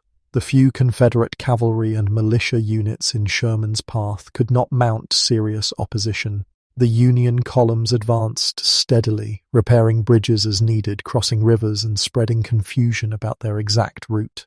Sherman's use of the telegraph and cavalry reconnaissance allowed him to keep Washington informed while remaining unpredictable to the enemy. This was modern maneuver warfare, mobility and information replacing static lines and entrenched supply depots. The destruction was systematic, not random. Towns that surrendered quietly often saw less damage. Those that resisted faced harsher treatment. By mid-December, Sherman's army reached Savannah. Rather than face a siege, the Confederate garrison evacuated. On December 21st, Sherman wired Lincoln a now-famous message: "I beg to present you as a Christmas gift the city of Savannah." The fall of Savannah closed the campaign with a symbolic flourish. A Union general delivering a captured port to the president as the nation prepared to enter its final wartime winter. Reactions were polarized. In the North, Sherman was hailed as a strategic genius who had shortened the war. In the South, he was vilified as the embodiment of Northern cruelty. The march deepened Confederate despair, showing that the Union could cut through the South's heartland at will. It also signaled that the war's end, when it came, would leave scars on the land itself, scars visible in scorched fields, twisted rails, and abandoned homesteads. The legacy of the march would outlast the war.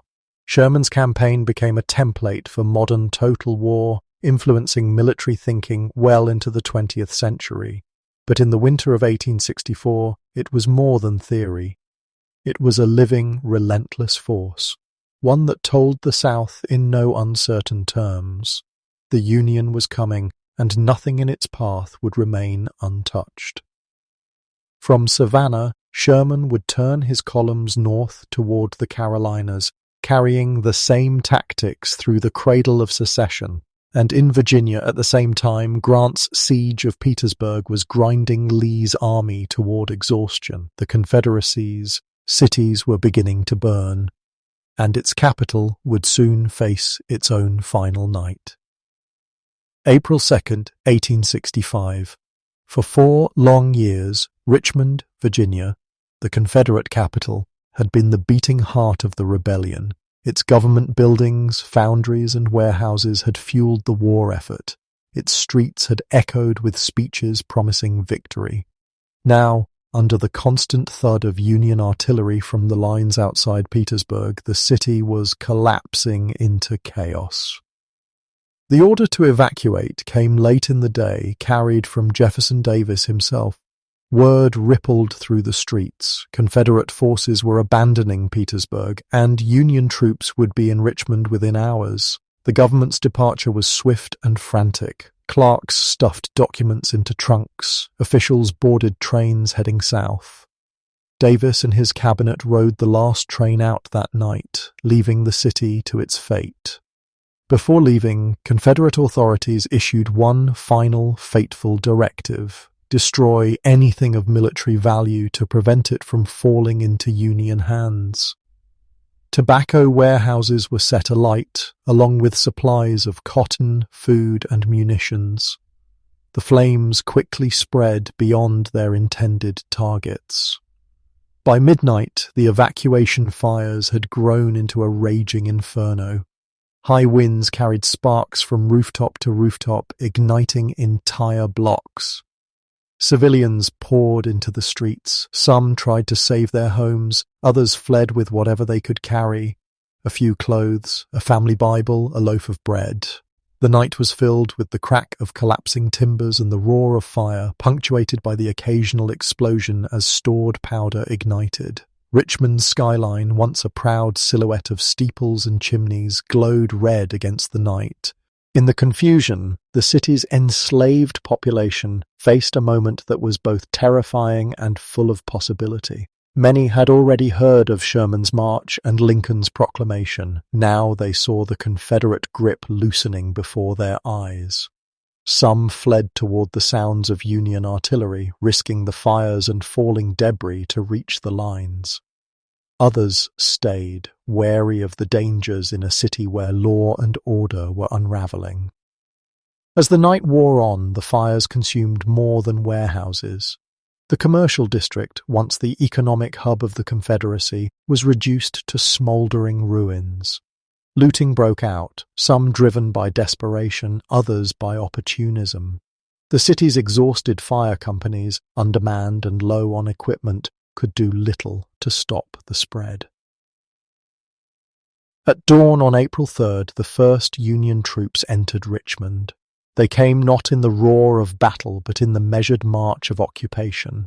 Soldiers from the all-black 25th Corps of the Union Army were among the first to arrive, their presence a living symbol of the war's transformation. They moved quickly to restore order, fight the fires, and distribute food to hungry residents. For many formerly enslaved men and women, their arrival was the moment freedom became real. The scenes that day were surreal. Union officers established headquarters in the very buildings where Confederate leaders had once directed the war. Crowds gathered to watch as the U.S. flag was raised over the city. Some wept openly. Others turned away in silence. The war was not yet over, but for Richmond, it had ended in flames and surrender. 2 days later, Abraham Lincoln himself walked the streets of the fallen capital. He came without fanfare, guarded only by a small detachment of sailors. Residents, black and white, crowded the sidewalks to glimpse him. To the newly freed, Lincoln's presence was almost mythic.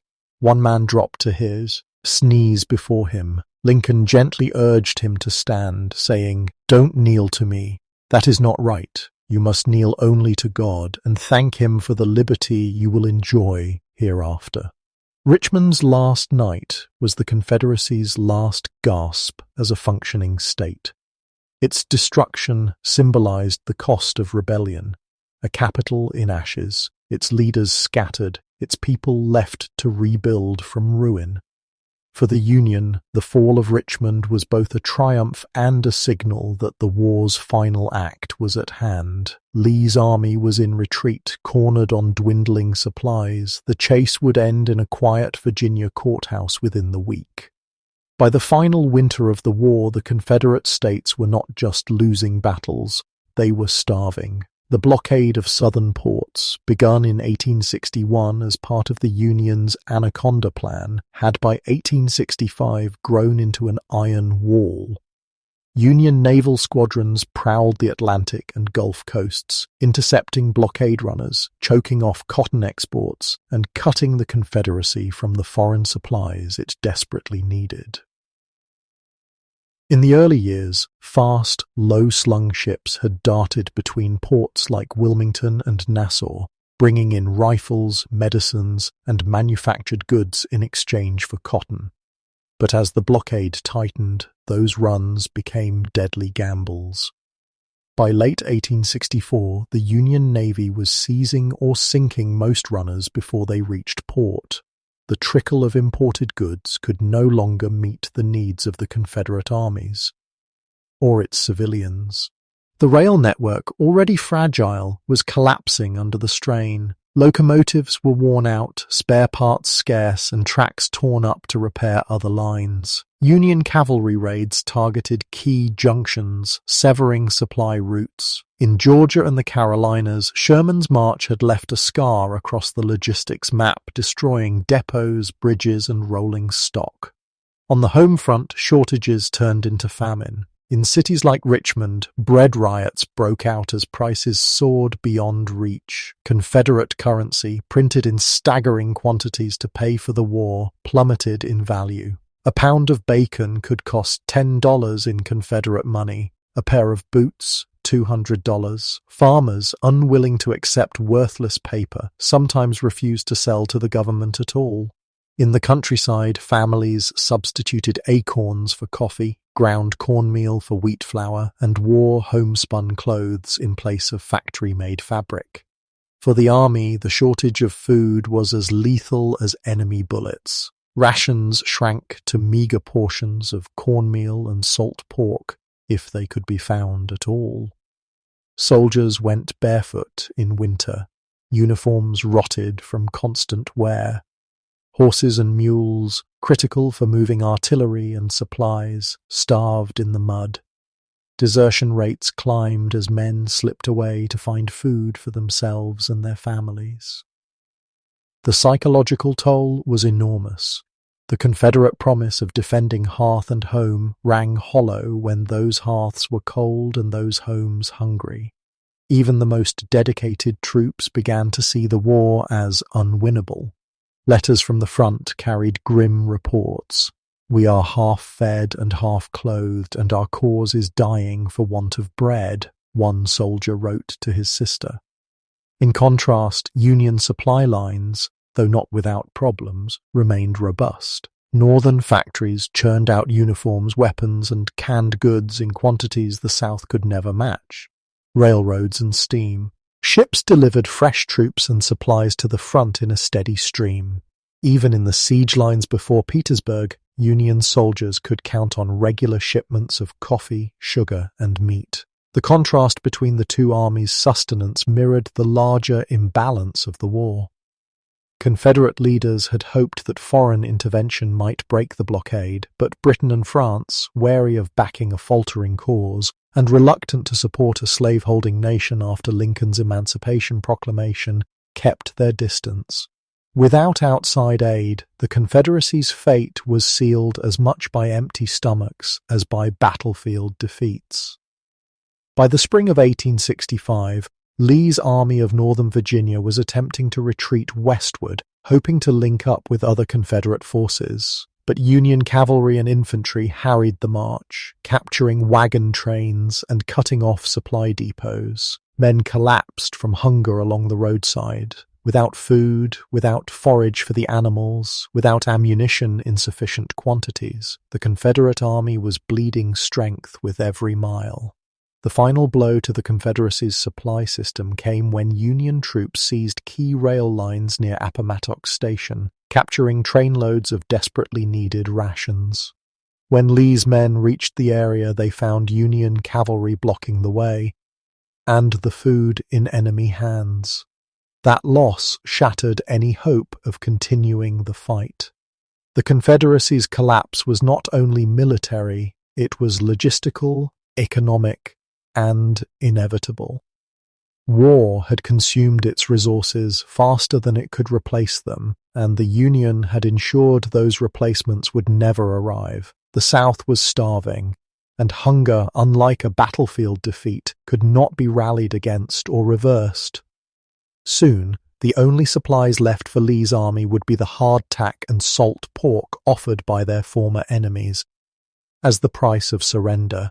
In early April 1865, Robert E. Lee knew the Confederate cause was gasping its last breaths, but he believed a final, desperate maneuver might yet save his army. Petersburg had fallen. Richmond was in Union hands. Lee's only chance was to move west, link up with General Joseph E. Johnston's forces in North Carolina, and continue the fight in the open countryside. But to get there, he would have to outrun Ulysses S. Grant's army, a force larger, better supplied, and determined to end the war.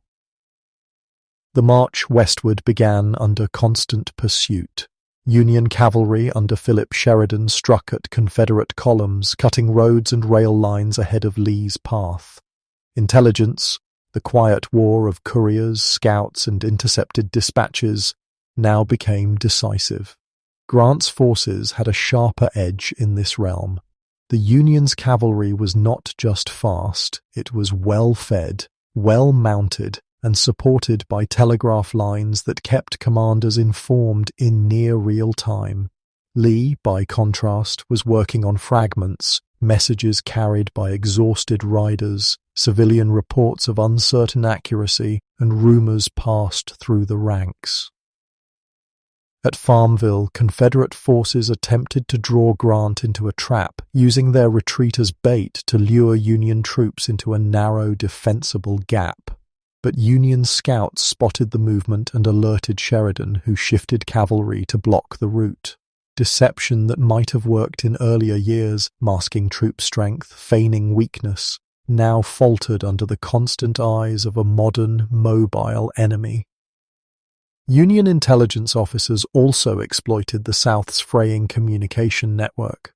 With telegraph lines destroyed or in enemy hands, Confederate messages had to be carried in person, making them vulnerable to capture. Several times during the retreat, Union cavalry intercepted couriers carrying Lee's orders. Each captured dispatch revealed Confederate intentions, hours, sometimes days, before Lee's men could act on them. Every hour lost brought Union infantry and cavalry closer to sealing the Confederate Army's escape routes. On April 8th, the trap was nearly closed. Sheridan's cavalry raced ahead to seize Appomattox Station, capturing 3 trains loaded with desperately needed rations for Lee's army. The same intelligence failures that had let the Union anticipate Lee's movements also meant the Confederates didn't learn of this loss until it was too late. That night, under flickering campfires, Lee's officers debated their dwindling options. Without food, ammunition, or the element of surprise, their choices had narrowed to one: attempt a breakout at dawn. Lee hoped to punch through Sheridan's cavalry before Union infantry could arrive, opening the road south to Lynchburg. His staff believed the cavalry blocking them was all that stood in their way, but here, Grant's own use of deception paid off. Under cover of darkness, Union infantry columns, the VI and Whitey 14 Corps, had marched through the night to reinforce Sheridan. At first light on April 9th, Confederate troops charged forward, expecting a thin blue line. Instead, they slammed into multiple layers of Union defenses, infantry in depth behind the cavalry's skirmishers. The shock was immediate. Confederate units recoiled under heavy fire, their lines breaking apart in confusion. Officers rode frantically to rally men, but the truth was clear: the road was closed. Scouts reported Union forces not only in front, but moving on the flanks. The escape route had been sealed through a mix of speed, anticipation, and the invisible hand of intelligence work that had shadowed the Confederate retreat from Richmond. By mid-morning, Lee rode out to meet Grant's envoys. The deception battles were over. The war's last great play of movement and misdirection had failed. In the quiet parlor of Wilmer McLean's home at Appomattox Courthouse, Lee surrendered the Army of Northern Virginia, and with it, the Confederacy's hopes of continuing the fight. The intelligence duel of those final days had been unequal from the start. Grant's ability to anticipate Lee's moves was not just the work of brilliant cavalry raids, but of a war machine that by 1865 had perfected the integration of reconnaissance, intercepted communications, and rapid troop movements. Lee's deceptions, clever as they were, could not overcome the collapsing infrastructure and exhausted manpower of his army. Outside the McLean house, Union and Confederate soldiers stood in silence as their commanders concluded the war's central drama. The guns that had thundered for 4 years were suddenly still, not because of a decisive battlefield charge, but because in the end the Confederacy had been outthought, outmaneuvered, and outsupplied in its last desperate gamble. Yet surrender was not the same as peace. Even as men exchanged salutes and began the long walk home, the question loomed, what would the reckoning look like in a country so deeply divided and so freshly scarred? When the ink dried on the surrender terms at Appomattox Courthouse, the war's noise faded to a hush, but for the men in grey and blue, the journey home was only beginning, and it would be unlike any march they had taken before. For Lee's soldiers, the surrender did not mean imprisonment. Grant's terms allowed them to return home, provided they pledged not to take up arms against the United States again. Officers could keep their sidearms, all could take their horses and mules for spring planting, a gesture Grant believed would speed the South's recoved rye. But the road ahead was not lined with cheering crowds. Many walked for days, even weeks, along dirt tracks and ruined railways, through towns that were burned-out shells. Hunger followed them. Confederate supply trains had vanished with the war's collapse. Some men lived off whatever they could forage along the way. Others were taken in by Union soldiers who shared their rations, the strange fellowship of former enemies beginning in the shared exhaustion of the march home. In some places, civilians welcomed them with quiet relief. In others, the returning soldiers met suspicion, even hostility, as the new reality of defeat settled in. Union veterans also began their own long homeward journey. Some marched in grand review parades through Washington, D.C., the streets lined with flags and flowers. Others slipped back to small towns and farms without ceremony, eager to shed their uniforms and return to family life. But for many, the war had changed them in ways they could not easily explain. Men who had seen battles from Antietam to Atlanta carried those fields in their minds. The sounds of artillery, the smell of blood and powder, the sight of friends falling, these memories walked with them, unseen but unshakable. For both sides, the return to civilian life could be disorienting. Farmers came back to find fields overgrown or seized. Shopkeepers returned to towns where the economy had collapsed. Freedmen, once enslaved, now faced the uncertain dawn of liberty, navigating a South that would resist the social revolution their freedom represented. In this fragile moment, former soldiers and newly freed citizens shared an uneasy awareness. The war's battles were over, but its consequences were only beginning. Letters from the spring and summer of 1865 often spoke of trying to make a new start. Confederate veterans worked alongside their families to repair homes and plant crops, even as they grappled with the humiliation of defeat. Union veterans sought work in cities and on railroads, or used bounties and back pay to buy farmland in the West. Some drifted, unable to find steady work or shake the war from their minds. In towns from Pennsylvania to Texas, the war's human cost was everywhere visible. The empty chairs at supper tables, the churchyard rows of new graves, the men who returned on crutches or with missing limbs. Communities held memorial services, sometimes with blue and grey standing side by side in silence. Yet bitterness ran deep. Former Confederates spoke of the lost cause, shaping the memory of the war as a noble fight against overwhelming odds, while in the North, the prevailing story was of a great Union saved and a moral triumph over slavery. The long walk home was not just a physical journey. It was the first step into Reconstruction, a period that would test whether a nation could truly reunite after tearing itself apart. The men who trudged home from Appomattox could not have known that in the years ahead new conflicts would rise, in legislatures, in backcountry roads, and sometimes in the night shadows, as the country struggled to define what freedom, equality, and union truly meant. Yet in those first days after the surrender, most thought only of rest. Diaries from April 1865 speak of the relief of lying on a bed instead of the ground, of hearing the quiet chirp of spring crickets instead of distant cannon. For the survivors, the war's end was not a moment but a slow unfolding. Each mile walked, each step away from the battlefield, another layer of weight lifted, even as new burdens took shape. The guns were silent, but the echoes would last a lifetime. The American Civil War ended not with a single thunderous moment, but with a series of silences. The last volleys at Appomattox, the quiet folding of flags, the sound of boots on the road home.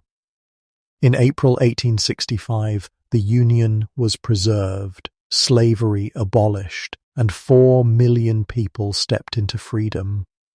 Yet the war's shadow stretched far beyond the year its guns fell silent.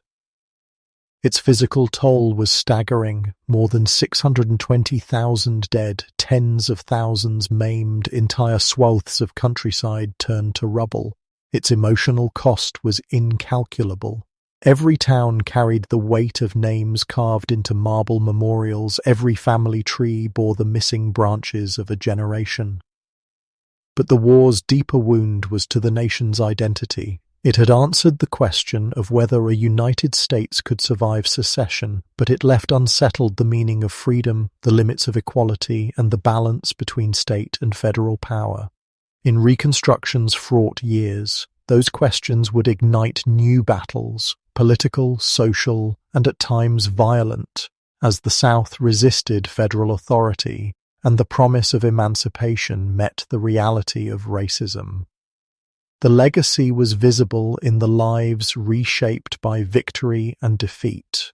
Formerly enslaved families sought land, education, and the right to vote. Veterans, North and South, formed organizations to preserve their memories and honor their dead. Politicians fought over amendments that would redefine the Constitution. In these struggles, the Civil War was never truly past. It was a living presence, shaping law, culture, and the American imagination. Globally, the war was a signal event. Observers in Europe saw how industrial might, railroads, and modern logistics could decide conflicts. Sherman's march influenced military doctrine for generations, and the combination of rifled muskets and trench warfare foreshadowed the killing fields of the 20th century. The war had begun in the age of wooden ships and ended with ironclads, telegraphs, and the first hints of mechanized slaughter. And yet, for all its technological lessons, the war's most enduring legacy was human. In the letters of soldiers, the narratives of freed people, and the speeches of leaders, one hears the unchanging voice of the human condition. Pride, grief, hope, and the stubborn will to begin again after catastrophe. Over time, the war's memory became contested ground. In the South, the lost cause narrative painted the conflict as a gallant defense of homeland, obscuring the centrality of slavery. In the North, the war was remembered as the salvation of the Union and the destruction of bondage. Monuments rose in courthouse squares, battlefields became parks, and generations of Americans walked those grounds to understand the scale of what had been lost and won. The Civil War was both a rupture and a rebirth. It destroyed the old order of human bondage, but left the struggle for justice unfinished. It proved the Union could endure, but revealed that unity did not mean harmony. It unleashed progress and resentment in equal measure, setting the stage for conflicts that would echo into the civil rights struggles a century later. Even today, the war lives in the nation's arguments over history, over race, over the meaning of the Constitution. Its battlefields are quiet now, but they are not silent. They speak in the wind over Gettysburg's ridges, in the moss-draped ruins of southern plantations, in the names still etched on granite memorials. The Civil War's story is not only about who won and who lost, but about the cost of division and the price of rebuilding. It is about the endurance of a people who, after tearing their nation apart, attempted the harder work of piecing it back together. In the end, perhaps the greatest truth it offers is this: a country is not defined solely by its victories, but by how it survives its own breaking. The war's human cost was beyond counting, its lessons written in blood and ash. It taught that freedom is neither inevitable nor permanent, that unity demands constant tending, and that the wounds of injustice, if left untended, can fester for generations. And so the Civil War never truly left. It walks beside America still, a reminder and a warning that the line between discord and disaster can be perilously thin, and that the fate of a nation rests on its willingness to face its own truths. Beneath the quiet grass of old battlefields, the war still breathes,